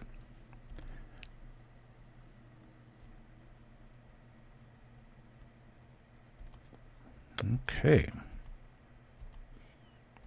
Some sort of hexproof. Yeah, that Basilica plays a little too early right now. I don't want to lose cards. I'll bring out a Bodyguard. Always a nice safe feeling play, and go from there. We got the Priest Basilica, and if we do run into hexproof main deck, we always have the 2 Oblivion Rings to lean on, usually targeting either the Mask or Armadillo Cloak, but kind of a go wide hexproof build, I'm not quite sure. Could just be hexproof and he just drew really clunky. I mean, I've seen that happen, that's for sure. Alright, let's bring down a priest. Get some life online, do this, and next turn will be a lot of fun, folks. As we return the plane. And go from there. Ramosian Rally. This washed out color palette just... Christopher Mola. Yikes. Ledgewalker's getting respectable. But without trample, we'll be able to handle it.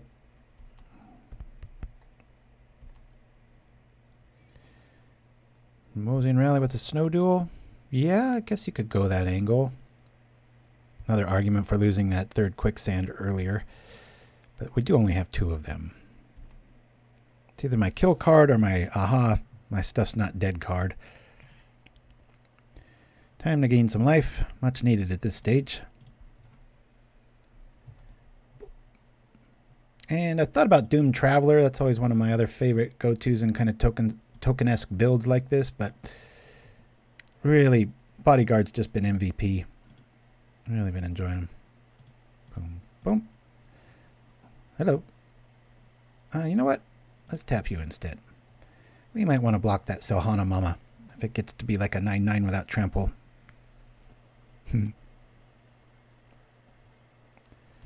Up to 19. Yeah, I love Guardian's Pledge.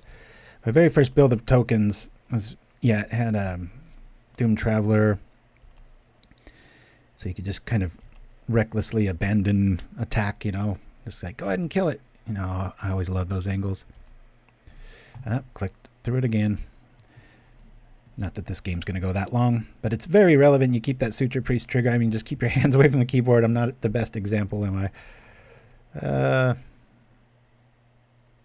I'll let that through. We've got a whole hell of an army coming over pretty soon here. 1 card in their hand. Still going to extend here. All right. Yeah, let's do this to this to this. Play this guy out. I'll flash him back, tapping his friends. Yeah, Nim, I really agree with you on that. It would be neat if they had an option, just like with cards, you choose what art you want. It's like there should be a token setting too. And it's pretty frustrating. Keep this guy back. Probably going to trip that Bodyguard, play the Omen, replay the Bodyguard for the Ramosian Rally, and then go from there. I've got a kill turn next turn unless Armadillo Cloak shows up here. Brazil! Greetings from Brazil. Back at you. Thank you for that. Ah, damn it. There it is. We do have Oblivion Ring for it, but it's going to put him out of range. Dang it. First strike 2. All right, we'll let that through. 4, 8. I could hit for 16, but that ain't going to be enough at this stage, is it, folks? All right, I guess we just ring that. Play Oblivion Ring, grabbing that cloak. Never a dead card. So worth that extra mana and many builds. No life for you. And well, rather than sit there and stare at it, I'll get rid of that little vigilance dude. That way we can attack. Now we've got Skyfisher food too. That journey coming back. Yeah, leave no trace, nice option, but I'm not that big of a fan of it in this build. I keep back 2 dudes.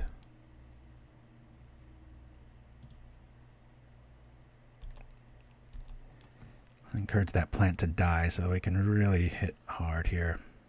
That's quite a bit of life if we played the rally now.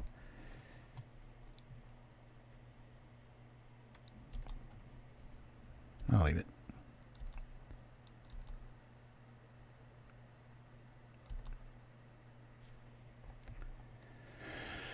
No more armadillo cloak. Don't be an armadillo cloak. But no, Leave No Trace is a great option in a lot of decks, but this one's more about getting creatures out of the yard. That's why we lean on the Kor Sanctifier and Oblivion Ring, just more of a flexible base. Okay, let's block here. I'll give it protection from green so that I can turn on my Omen, keep our air power alive and well. And we'll play our Omen at instant speed, which is so much fun. Being careful that they don't have mass, because that would help them too.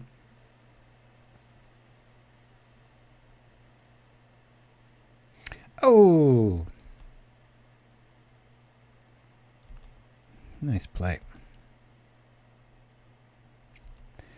Ram through. Such a good card. Such a scary card. Ooh, Battle Screech. Well, do we just have the win here? No sense in losing mana, right? Bring out plenty of blockers. Bring this dude back. Boop, boop, boop. And this plays so fearless with tap a creature. This one. Attack. Yeah, these birds are huge. Quote a wide sage. Squawk. Boink. Down we go.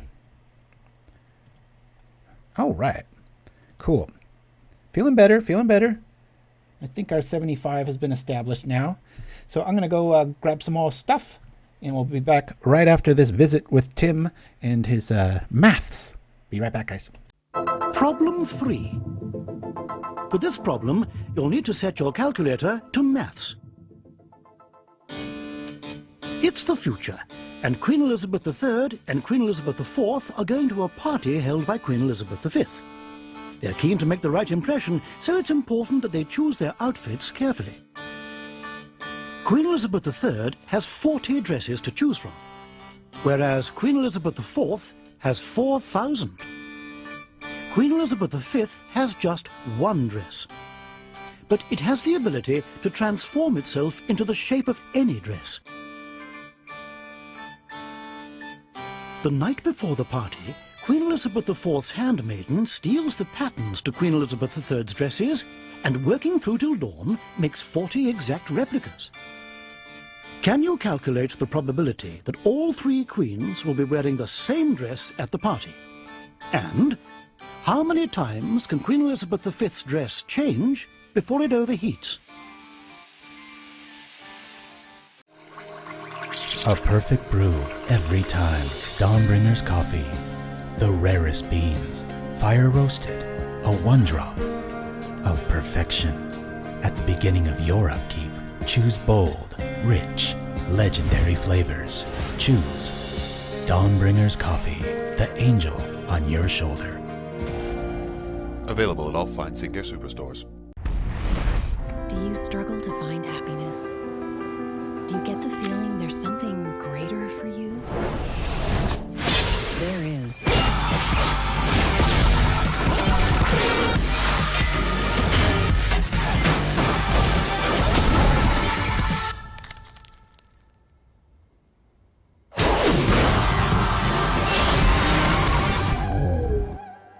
Hey everybody, thanks for the love there, DHXBR. We are in the queue for the final one. We've beaten Hexproof and Boros. We lost to an incredibly cool Exhumed deck and had a quitter in what I called Super Gary, but I think that one would have went to time and we would have pulled that off. But who's to say? Be nice to see the Cenn's Enlistment show up. My first draft had 2 of them. Maybe I was correct, especially with a hand like this. It's kind of a wait-and-see hand. We'll just get our mana right and defend ourselves and then start screeching. Yeah. Adios, Snugglesworth. Thank you for that. Yeah, Nim Chimpskey. Those kind of cards, I've never been a fan of building things that don't have evasion. Unless you just have chock full of, like, removal. Just removal, removal, removal. But, yeah. Come on, Larka. Larka. I found another, I guess, treasure trove of really cool Comedy Bang Bang clips. So this week I'm going to be doing a few more versions of those bathroom breaks. So as I keep going on, it turns into months before I have to repeat anything. So it's pretty nice, and it's always kind of a random repeat too. I'm going to let this go to about 2350, and then I'm going to, I don't know, it takes a minute to decide if they want to keep or not. All right. And here we go. We'll keep it a mystery till now. Yeah. Yeah, DHXBR. That was my first Genesis idea when we decided to do a stream live. I'm like, I'm going to treat this more like a TV show. So when I go to the restroom or go get a refill on what I need to drink, stretch my legs a little bit, I'm not going to let people just stare at an empty seat. Plus my background in making commercials and stuff, I was like, hey, nobody's doing this. I'll do it. Maybe they all fear our snuff out. Who knows? If this is traditional affinity, we will probably lose the first game due to an Atog, and that's why we have COP red. It's not usually for burn, although that helps, but holdout settlement. What is this, Brute Squad? I hope so. Slow Squad, the way it's churning out here. I'm going to keep black up just because most people respect that a little bit. They might hesitate a wee bit more. One of the creepiest white creatures you'll ever see. That is like straight up nightmare. I was really surprised when I saw that art. I mean, I love the artwork. Don't get me wrong. But that just looks so like should be a black mana thing, you know, just the pale face and a little, ugh. What are they? The Norn, I think? I used cheap go wide soldiers. I think, yeah, just the other day you beat me with that deck, I think, Popper Tim. Soldiers is always strong. Wow, we're up against Brute Squad. What are the odds? Actually, pretty good. All right, Brute Squad. I'll see your lack of removal and go from here. All right, click slowly and carry a large stick. We're building. Get out that. Start attacking. We don't have to worry about Lumithread here. So it's frustrating. All week I've been paying having my dividends paid, I should say, with regards to having those Lumithreads there. And like that game we saw against Boros where they had the main deck early on, Electricity, and it did nothing. Well, it did do something. But here today, that's about the only example. That's why I like to lean on it, though, because it's the only card like that. Lumithread Field's really cool. You can kind of flip it at instant speed. It's uncounterable if the morph's out and throws people off pretty hardcore. That I did mess around before anybody in the chat asks about the Sitar. It's such a great card. You talk about a magnet for removal, though. And I had that. I've always tried to build around that. You almost need to go with like a Benevolent Blessing shell to really have it achieve its fullness, but gorgeous. I mean, that is so much value once it hits. You just land. Like, it's so good against Tron that way. It's like, I'll make your slow deck much slower. Yeah. Always a card when I see it, you get ideas. Yeah. Okay, let's do this to this, and then we'll go like this. Boy, we're drawing hot. Look at the lands now, right? Making up for all that craziness before. Let's get rid of the flyers. Super jerk turn here. Take all their tempo away. No sense in keeping secrets. Let's attack. Get that land total nice and low. Land total, life total.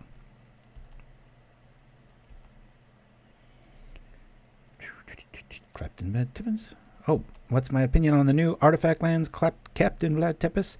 Oh, they're definitely going to see play. Like I said, I did a double take when I saw that they're common. I'm like, what? And then I kept scrolling down, and it seemed like there were 500 of them, all different arts and just awesomeness. I was like, wow, it's brutal. This is when you get that Suture Priest lock. That's why I really lean on Bodyguard on these kind of builds. It's such a nice insurance policy. But yeah, they're definitely going to see play. And a deck across from us right now, I believe I designed the original shell of it anyway. I'm sure the 75 is different. But I could use it too. Because one thing that's the second build of it with the Holdout Settlement Survivors Encampment, and the whole reason is the Guerrilla Shaman. But you know, those pure angled decks like that might, who knows, might see play. Shenanigans is always very good against Brute Squad.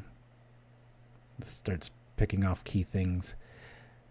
When somebody knows how to beat Brute Squad or play against it, it definitely goes from, like, I think like an A+ deck to like a B+, because they can make short work of it. I think we just win here if he plays another creature, right? Jose Prevista, thank you. Propaganda hype. Yeah. Oh, finally, we drew it and it matters. All right, I like this. I'll just attack here.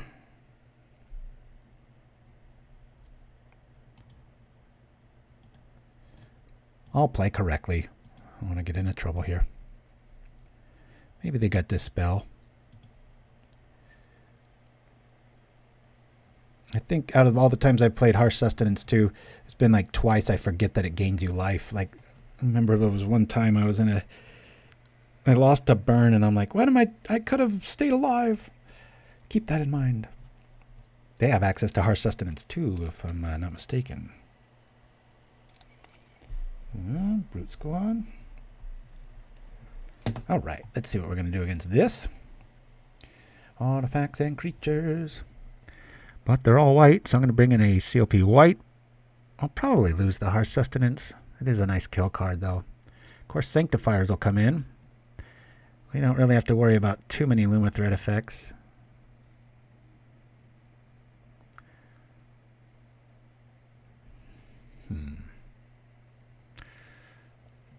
Let's lose one more Lumithread. We'll bring in a Fumes. Just one. I think just one will be the right call.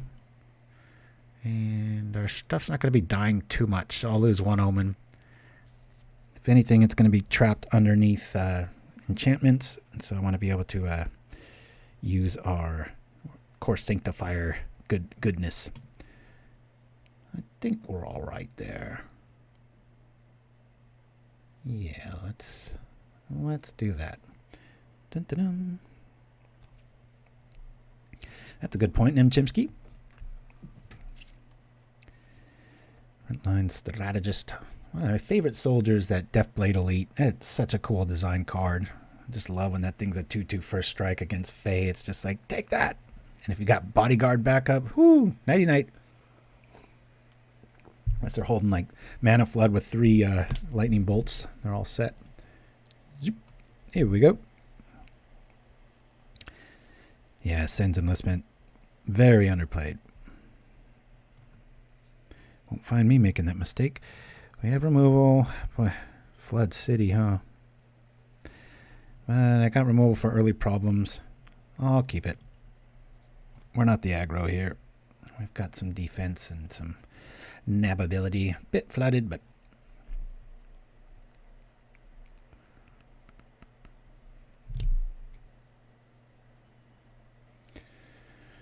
no, I understand why they're taking so long. Brute Squad, it's all about that opening 7.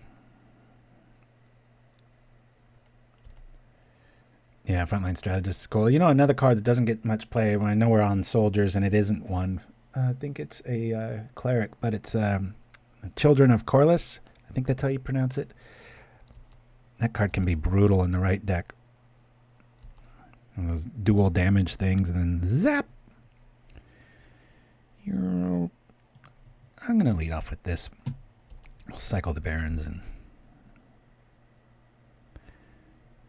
probably play the Basilica after that. We can get to 4 without any shenanigans, so that Scoured Barrens can happen when it needs to. Yeah, that's a card that's really growing on me, Pauper Tim, Celestial Flare. You're right. That's probably one of the biggest aha cards that I fall for. About once a month, it'll get me. I'll have some tall deck, and it's like, son of a... It's like, what are they playing, Holy Day? And then you walk right into it, you're like, ah! I'm going to get this swamp because it looks cool. I'll just be honest. It's a full artistic bad play there. I just want to look at it. Beautiful card. Boink. Now we'll play the Barrens. I don't want to play...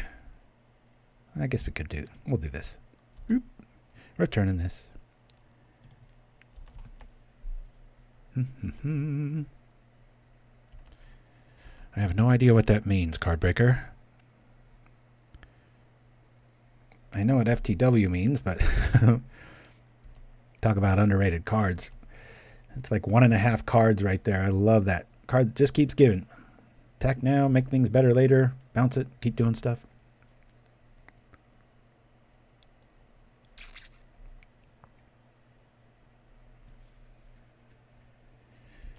Okay, things are about to get interesting with one more artifact. And that will probably supply it. Got an Ornithopter. I don't really want to see a big old fatty.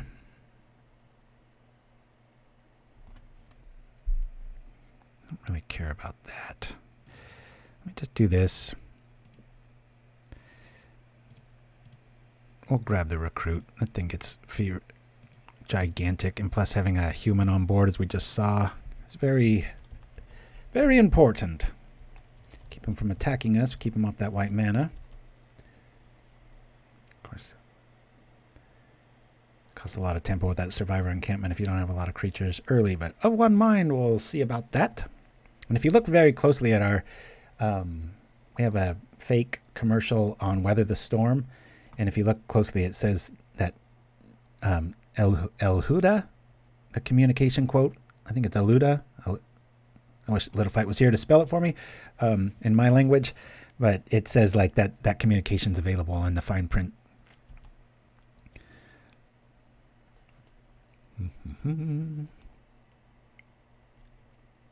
Another one to pay close attention to, he's got it, is, what was that commercial? The Frog Tongue Body Spray. I mentioned that the other day, but if you freeze the screen and stare at all the scents, you can get a pretty good laugh there. Goes by a little too quick unless you're super hardcore. Good art for Swamp. That's why I pulled it. I could have another plane in my hand, but I figured, no, I want to stare at that swamp the rest of the game. Best play of the day, I tell you. Okay, let's get things started. Ding, doom, doom, doom. Wish I could be gaining life. We'll get our boys nice and big. Come on now. Boom, boom. Booyah. Did I play land yet? Yep. Make sure to keep that plains out. Always careful with things like rally and that rather than. You still have to have a plane out, so some people might want to pitch them all to Cenn's Enlistment in a perfect world, but you always want to keep one out. Otherwise, the trick's on you. Yeah, I never get tired of these lands. I know I might want to mix it up just for the show, but I've got my favorites for a reason. I play this game so much and so often. I like to be surrounded by art I love. Very good stuff. Ornithopter? No, okay. Yeah, that's the better play. Well, I don't know, against an army of birds. Might be using that rally in defensive mode here. Not right now, but maybe right now.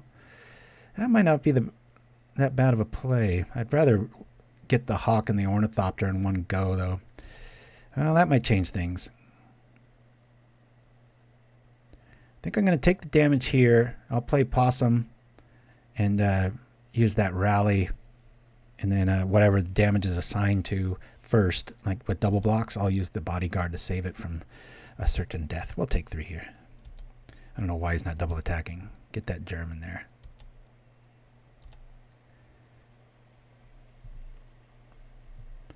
Okay.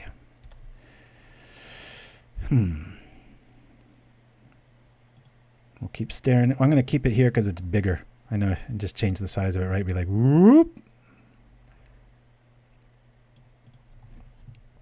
Let's get the mystery card out. It says face down. Maybe that'll eat a journey, and then it won't because we'll morph it while it's on the stack. Yeah, there we go. And I'm not going to do anything. I'm just going to sit back and act afraid.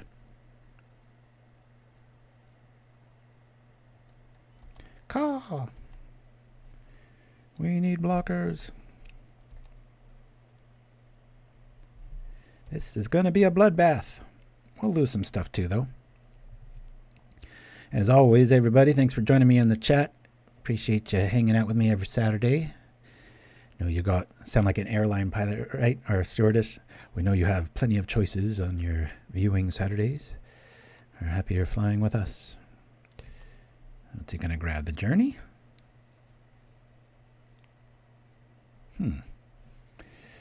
Well, darn it. It's not that important, really. I don't know if that... is it the same thing if I morph it now? It's being targeted. I think it would still be targeted, right? Well, I might as well find out. I'm doing this because I'm pretty sure it's still going to go, but I don't know if it changes states or something. Yeah, it still targets it. Figured it was targeting a morph, and now it's a Lumithread Field, so maybe it wouldn't work, but I was pretty sure it was going to go under regardless. But I like that play because it implies like, oh, that was my defensive play move, right? It's like, no, this was. Ah. So what do I want to kill here? 2, 4. Dun, dun. Yeah, let's do that. We're only going to take 1 here, I think. We'll block here. And then I'm going to kill that. Hello? Oh, he's not even attacking. Okay, that's interesting. Okay, I'll kill that. Kill that. I'm going to have to double kill that. That's probably what I'll save the you-know-who for. Go like that. Say, okay. Now the trick of tricks. They don't have the spell mana up. Feeling okay. Wish I could kill that Thopter, really. Tap a creature I control. We'll do that. And before damage, I'll sacrifice this to this and say white. And we take nothing. Bloodbath. From Black Swamp Industries, a new movie, Bloodbath. Yeah, there we go. Thank you for showing up just in time, Mr. Man. With the plan. I don't really care about that Oblivion Ring. Do we blow up the land? He's got 1, 2, 3. Let's blow up. Land's okay. I'm going to blow up his blocker here. Let's get rid of the Thopter. Boink. Crunch. Come on, Cenn's Enlistment. I'll keep one plane out. I don't plan on blocking here. Let's attack. For the science. Barbapocha. Thank you for joining us and chiming in. Yeah, I'm very surprised Reprisals almost never sees play. I'm sure there's a few lists out there, but you look at it, it comes out in every few card releases, and they're like, a new card, and you're like, no, it's been reprinted like 900 times. But it always begs the question. You just think like, why isn't anybody playing this? Yeehaw. Sanctifiers. Clunky in some lists, not in this one. Don't like that. That's another card that's been hiding from us. We have 4 Skyfishers in all 5 of these games. We haven't really seen much of them. I've only seen 1 or 2, but that's another big difference in the games I was playing solo and the games that have shown here is it's like they're just hiding at the bottom of the deck. 2 cards I've been contemplating recently is Pauper Tim, Crypt Amnesia, and Disrupt are just card draw. Yeah, I've always liked Disrupt. Apathetic, hey, I was wondering why you don't stream league matches instead of friendly matches. The meta would be completely different. Not so much. We get maybe and that's the thing. To answer your question, we used to do that for about 2 straight years, and then we got ghosted so heavily it was just a losing money proposition. So by playing here, it's a little bit more accessible, and we also get to see new ideas and not that kind of a stagnant metagame. But we bump into about 60% of the metagame usually too. So, I mean, like I said, when we do tend to beat it when we bring Rogue, because that's what I aim for. So a few answers to that, but appreciated.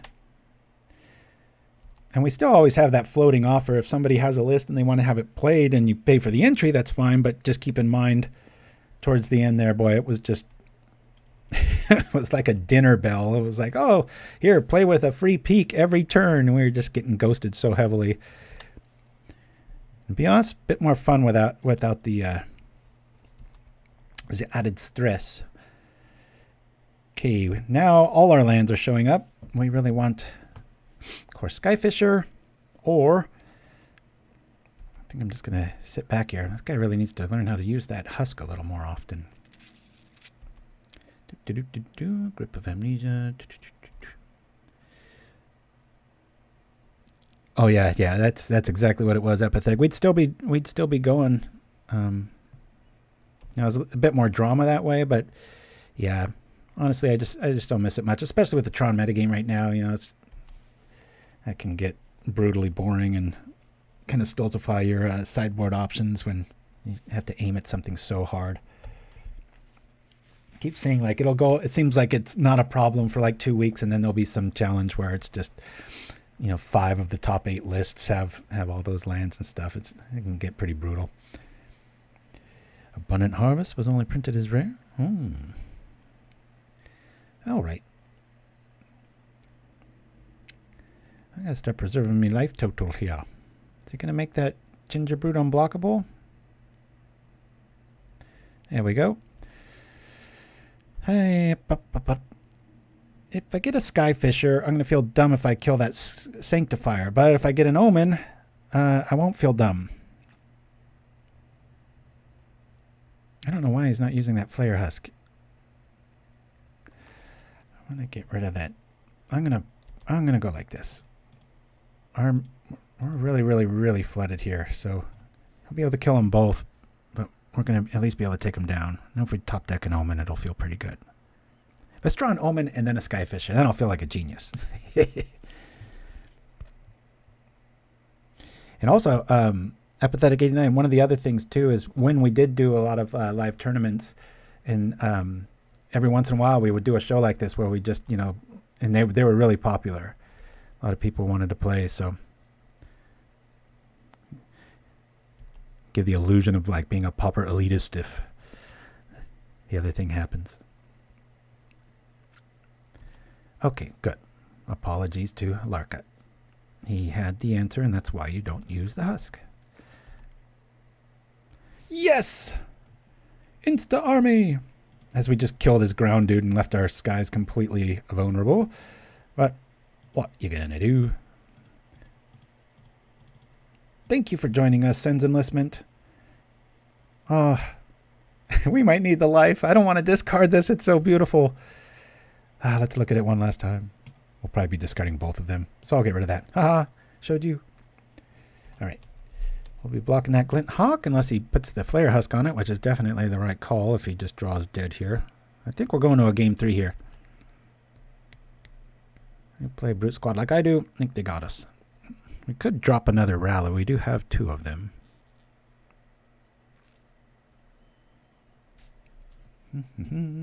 Started slow, ending hot. That makes sense. Oh, it takes, you got to be a dad to laugh at that one, Nim Chimpskey, but I'm laughing. Yeah, I'm not crazy about this play. It's got evasion anyway, if you think about it. Again, I don't know what's in his hand, though, so well, we're about to find out. Maybe not. That is lots of evasion. Battle Screech would be really nice, too. Okay, I will double block that.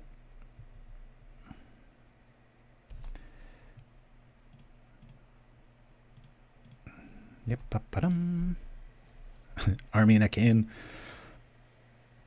Oh, that's nice, Pauper Tim. Army in a can. Sends enlistment. It's not what you, it's what sends you. Wait, it's not what you. I'm gonna look into that later, my friend. I like where you're going with that. If you don't mind, Pauper Tim, send me an email, paupergan@gmail.com. There might be something there. I've never done a commercial on Sends Enlistment. That does look like the front of a can or something, right? Can-a-man. In you, Army in a can. Send Enlistment. It's not what's in you, it's what sends you. Yeah, it's close. I'm just pronouncing everything and butchering it. Another card that almost made it into my list, but I'd rather have protection and life gain. Oh, you gotta love the Enlistment. Bye-bye, planes. Boom, boom, boom, boom, boom. Bye-bye, swamp. Feels terrible to do that. Well, let's see. We're not going to be living too much longer here. I'm just going to get kind of reckless and attack. I'd rather do a lightning bolt of white here and run into an inspector. Stop making sins.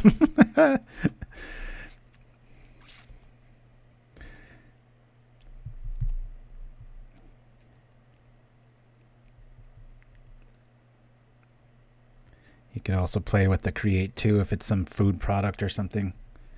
Why create one meal when you can create two? I like this. This has got a potential. I'll have to write this down.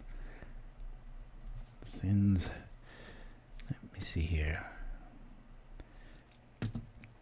I did take a screen grab of that so I can revisit it. Doop, boop, boop, boom. Here comes the army. Time to double block that inspector. Boop-a-doop, boop-a-doop. Come on, Battle Screech. That damn ginger boot, I tell you. People think it's a cutesy card. It's games like this. It's the best card on the board. I can top deck some answers for that Sun Chaser, but ginger boot, not so much.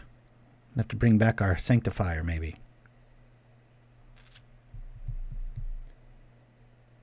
Army in a can. An attritional army in a can might be the way to go. I gotta stop thinking out loud. It's not gonna be a surprise when I make it. I hope you guys appreciate those commercials. Take a lot of time. It's about a week of just writing them and getting all the words right, and then finding all the footage and gathering all the elements and making the graphics, and then I have to find the music, and then obviously editing it. I dare say some of those have taken upwards of, weeks straight, 40 hours, that sort of thing. But the cool thing is, once they're done, they're kind of set in stone, and I can replay them at will and show them off to y'all. It's got to be good, or we're dead. Well, it might still be good. Let's see. Psycho. Hot. For the game. Something relevant? We're going to take 3 no matter... All right. Let's... we can get them to 6. We'll concede here. Go to game 3. If we're going to get beat, let's get beat by a deck I made. Your commercials are the best. Mr. Streamer. Oh, thank you, Super Green. I think that hit my son. He got into editing about 4 years ago. And he saw me do it. And I'm like, well, I guess it is boasting, but I'm light speed editor. And he went off to do some project and he wrote it all down. I was real proud of him, but he came back it was like 3 days later, and he was just like, that takes a lot of time, Dad. I was like, yep. All right. I missed seeing Omen. Stuff dies. I want to have access to things. I don't really have another way of doing that. Keeping the harsh because I can take down big bodies. All right, let's do the superstitious shuffle. Guardian of the Guildpact, still going to be good against the 3/3 Gigantor dude. Gigantor 3/3. All right, let's mix this stuff up. So our superstitious leanings are fulfilled. As we go into the last game. Here we go, folks. Let me double check. We get everything? I guess you could argue. I didn't want to see Suffocating Fumes. Let's go.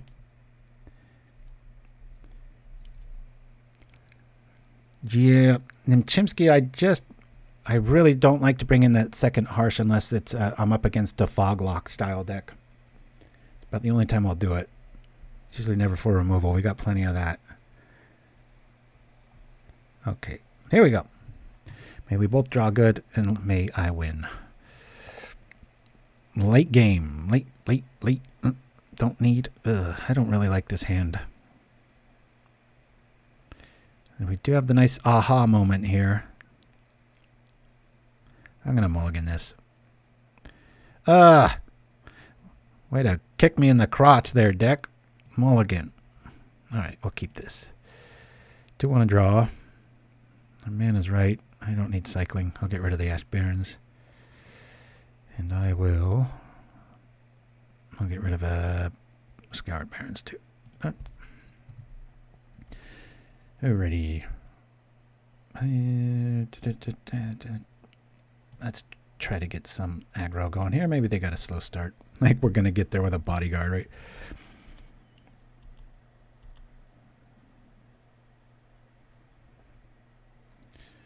Well, was that card break? I'll have to rewind that play and see if...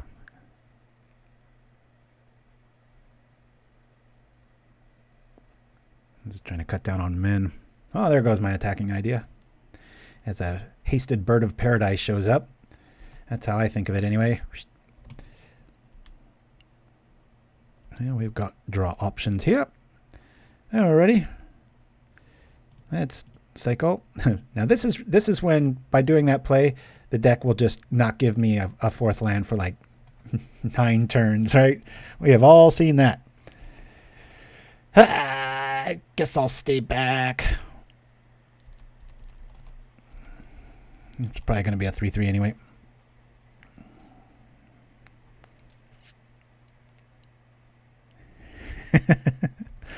Pauper Tim just knocking it out of the park. I like that. That's pretty darn close. Your life flooded with the ordinary. Sends enlistment to turn your plane's life into turn your plane life. Yeah, plane's life. A little forcing it to be a bit more on the nose. That's probably right. Sends enlistment. With the enlistment of Sens. Sends enlistment. Turn your planes into something exciting.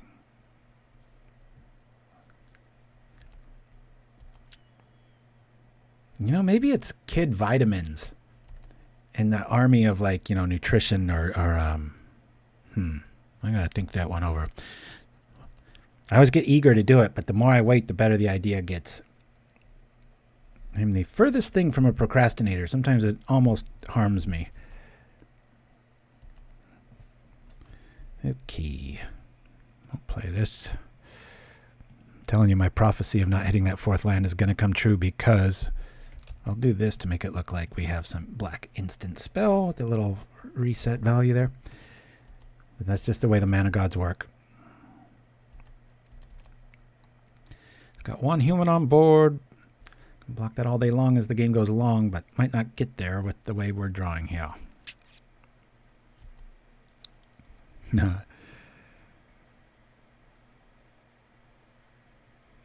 Yeah, it could be a military enlistment, you're right.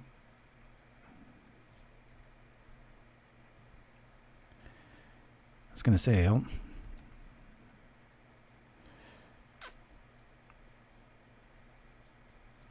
keep my creatures up. I'll just do this for now. Ugh.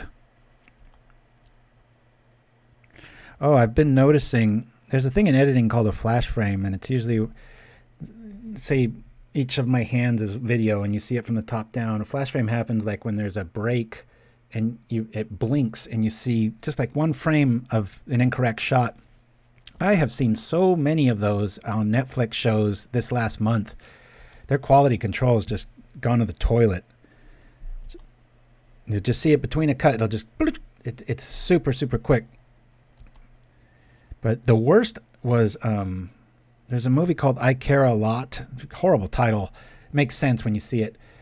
But I actually kind of recommend that one. I was pretty tickled with how smart of a movie that was. But man, set a record. I saw 5. Before that, I think the record was 2. Yeah, more than doubled it. I'm telling you, we're not going to hit that 4th land drop. The world is against us. Take the obvious here. Galvanic Relay. Procrastination for the common mage. I've already printed the screen. Now I want that one too. I'll have to revisit the stream at about the last game. Revisit. Somebody had their vitamins today, Pauper Tim. Very nice.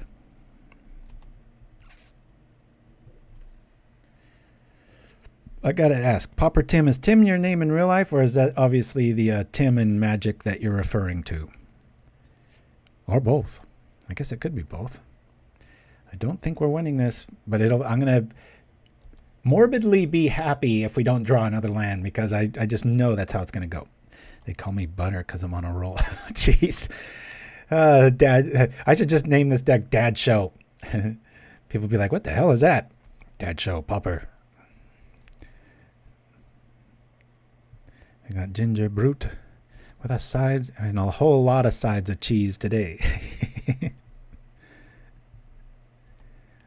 We're going down. We can't even gain life with how we drew. Remember, we were diligent. We threw back kind of a late game hand. Then we got the Basilica hand, which forced us to mull the 2 or get down to the others. I don't think we could survive here. We'll try.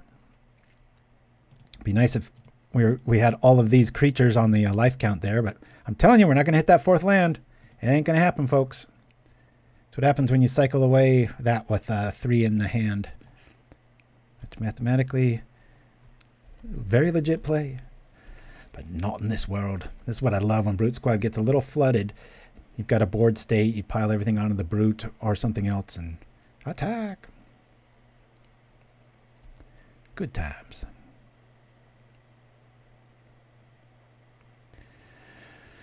We're getting into that must block realm.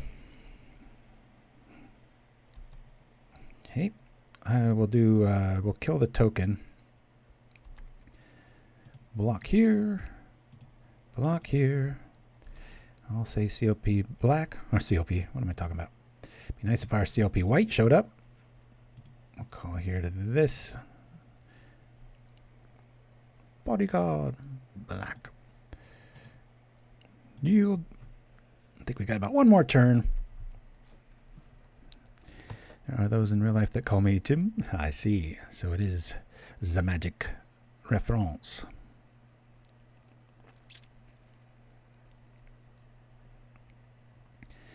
Here we go.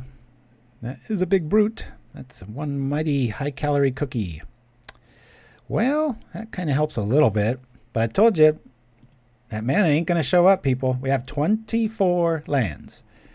And because I cycled 1, the mana gods looked down and said, smite him.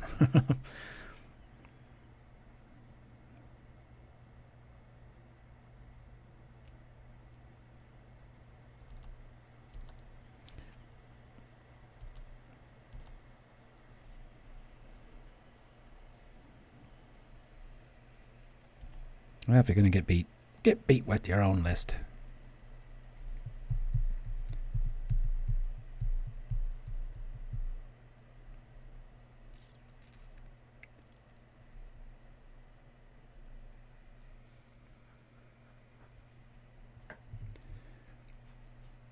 What could it be? Now that if we do hit that mana, we're going to need to tie it up with Circle of Protection. Well, I'm going to do this proactively here, so he has to target his own thing. We'll call white.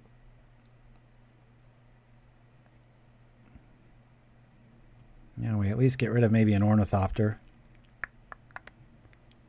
Boink. Make sure to do that before choices. Bodyguard is so damn good. Come on, target your brute.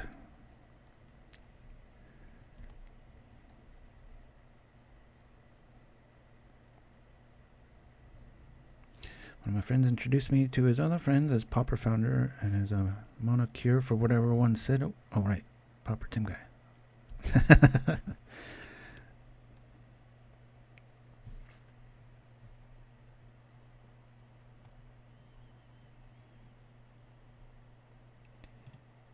Well, I'll just do this to maybe stop them from attacking in the future. Maybe they just forgot about it. I don't know. Watch he busts out Flaring Pain.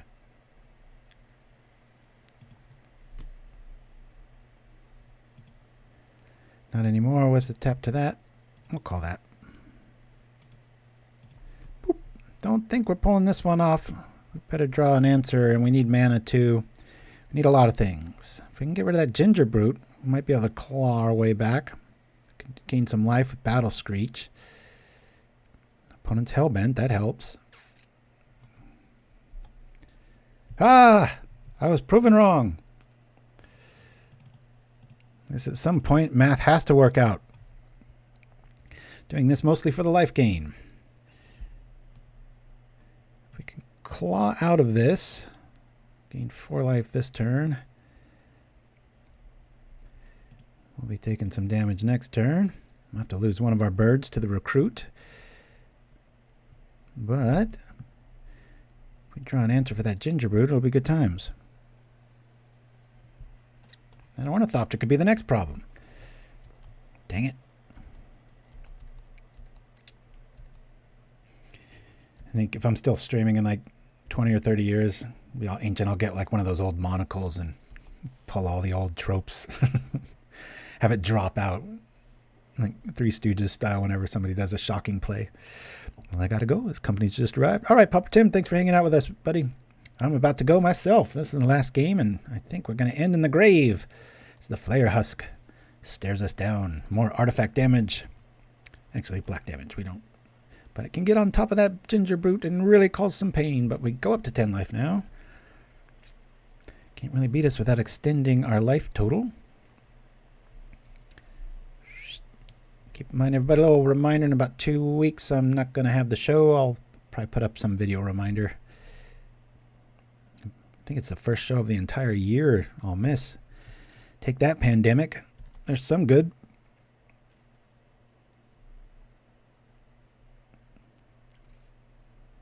How good would a Sanctifier draw with maybe Omen of the Dead and then Skyfisher right behind it? That'd be pretty sweet.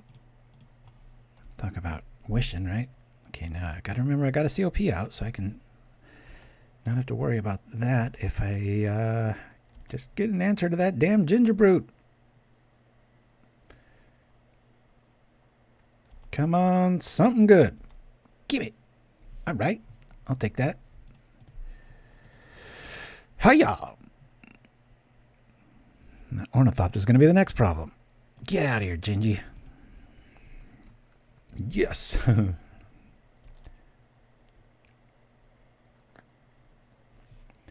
Well, I can at least block that. Let's attack for 3. Yeah? Yeah. I might have to block that Ornithopter, depending how Nova this gets. There's no threat in that. We'll get an 18. It'd be so funny if we can pull this one off. It's tough to stay ahead of Brute Squad. If you just look at the yard, they haven't drawn that great either. Usually, well, I don't know, maybe they've dumbed down the list, but sometimes it's obscene how many cards that deck can draw often. All right, we're going to gain a life. More white cards that we don't really worry about. I'm telling you, COP White's a sleeper. COP Blue is too. If you think about how focused a lot of decks are, and if they're 2 color or even 3, they usually have 1 attack color. And you can just get that little pithing needle. Boop. Yeah, they see the problem. Got to invest quite a bit to get that Ornithopter online as we keep gaining life here, but it's going to start requiring our mana to keep us alive with the Circle of Protection. Normally in a deck with 24 lands, that's not a problem, but because we cycled that step, it's going to make us pay.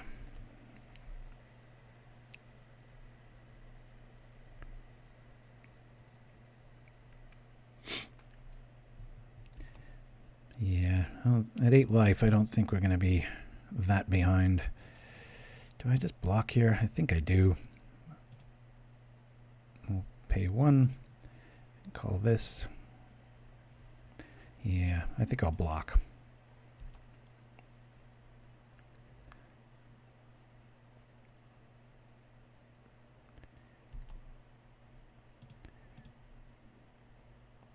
I could triple block next time and it would kill it.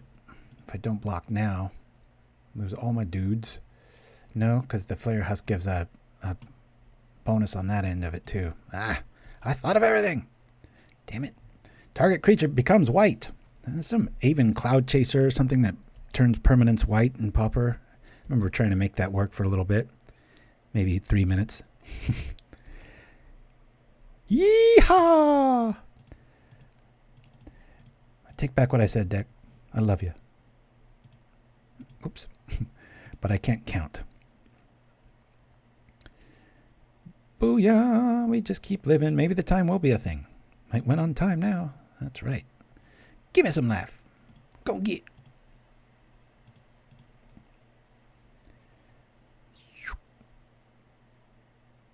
I shall be block crazy man. I'm not about winning, I'm about timing him out.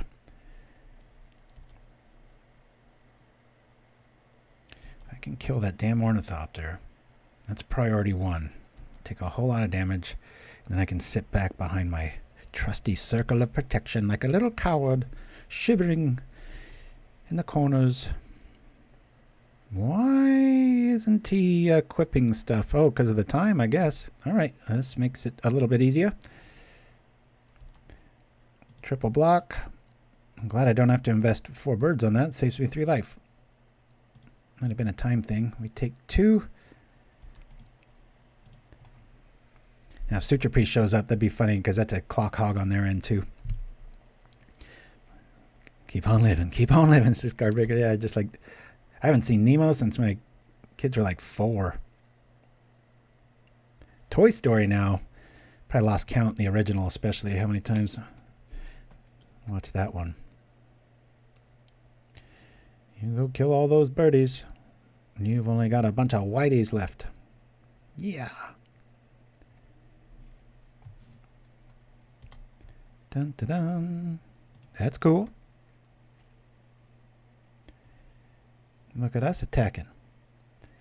One ginger brute could ruin it all. Attack.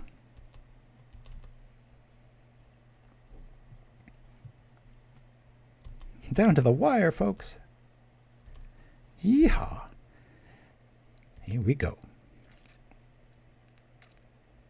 Boy, that deck is so stingy. It's like, I have 24 lands. I'm only going to give you 4.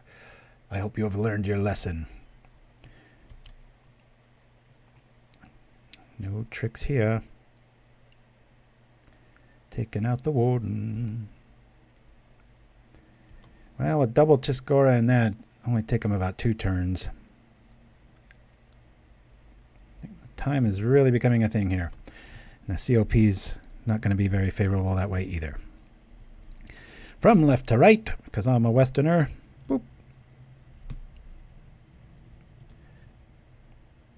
These the interface used to be so much meaner with regards to this kind of stuff, because it wouldn't show you what you've done yet, and you'd have to keep things in strict order. Those were the days. Now it's awfully, see how it spreads them out, doesn't let them get stacked. This attack is just taking like 20 seconds off of his clock.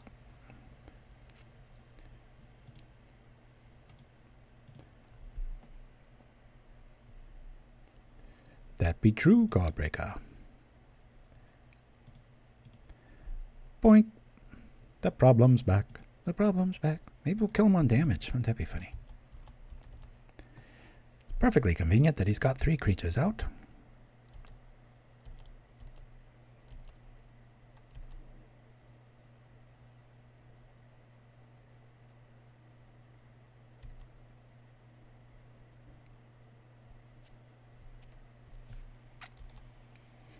Be surprised if they don't attack just for the clock's sake. Yep. You get nibbled apart. We're not doing too good on time either. Wow, thanks for joining me, man. Let's bring back a basic here. Boop, boop, boop, boom.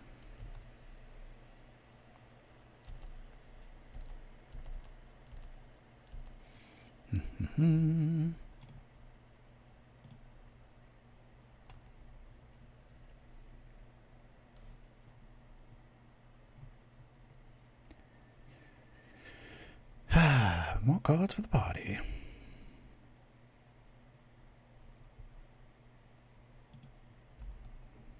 Tick tock, tick tock, tick tock. Keep 1 up, 2 back.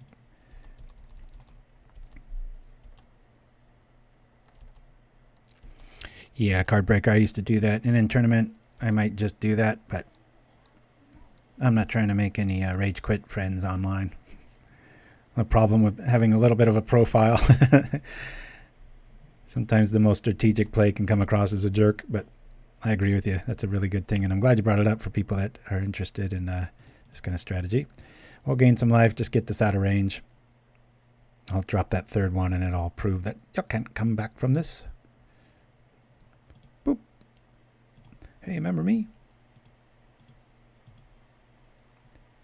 Get. Didn't I click that one? There we go. Yeah. Attack. Booyah.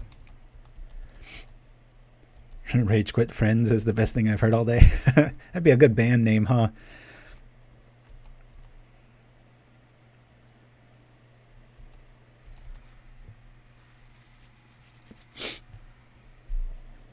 Steaming coffee nose. Coming up on 49. Yep. Hey, more babes for the party. Hey, we're going to do it. Clock's not going to be an issue. Attack for the win. Yeah. It's got prismatic.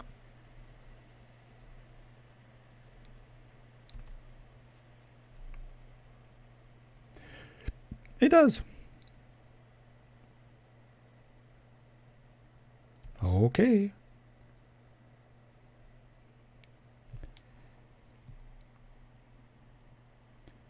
Alrighty. Oh, maybe it will be a clock victory.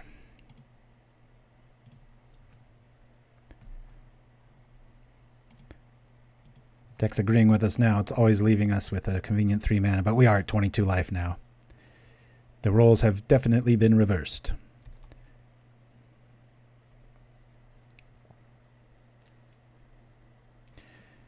All right, it's like the big apple ball, right? 10, 9, 8, 7, 6. Attack. We'll keep these dudes back. And while Strands is on the stack, we can zap them with Sustenance. Or not.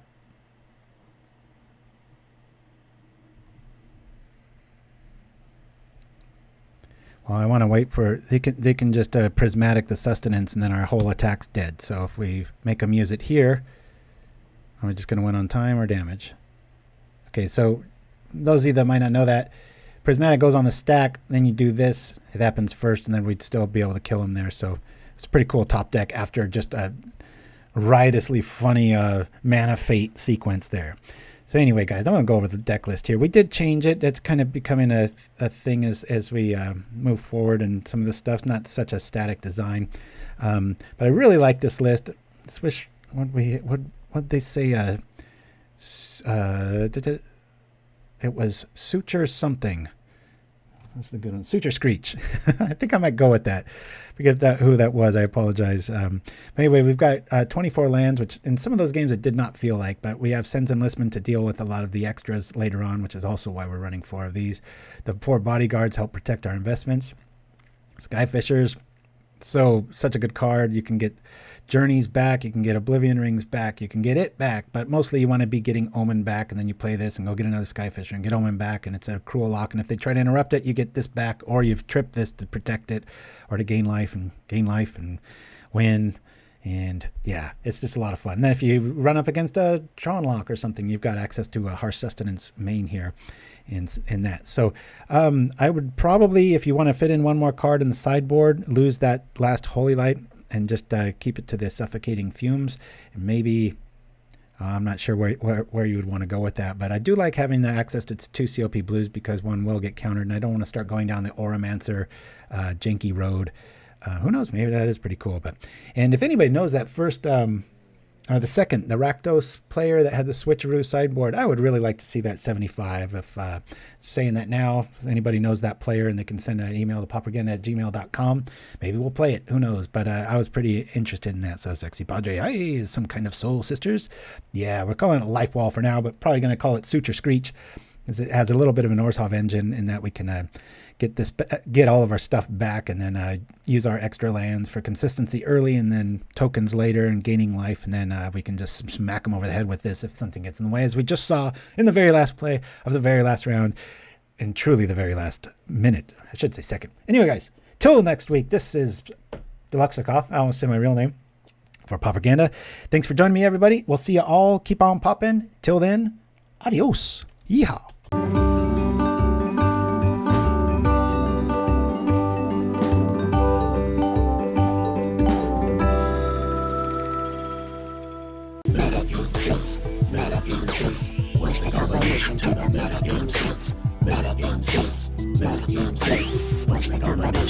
Meta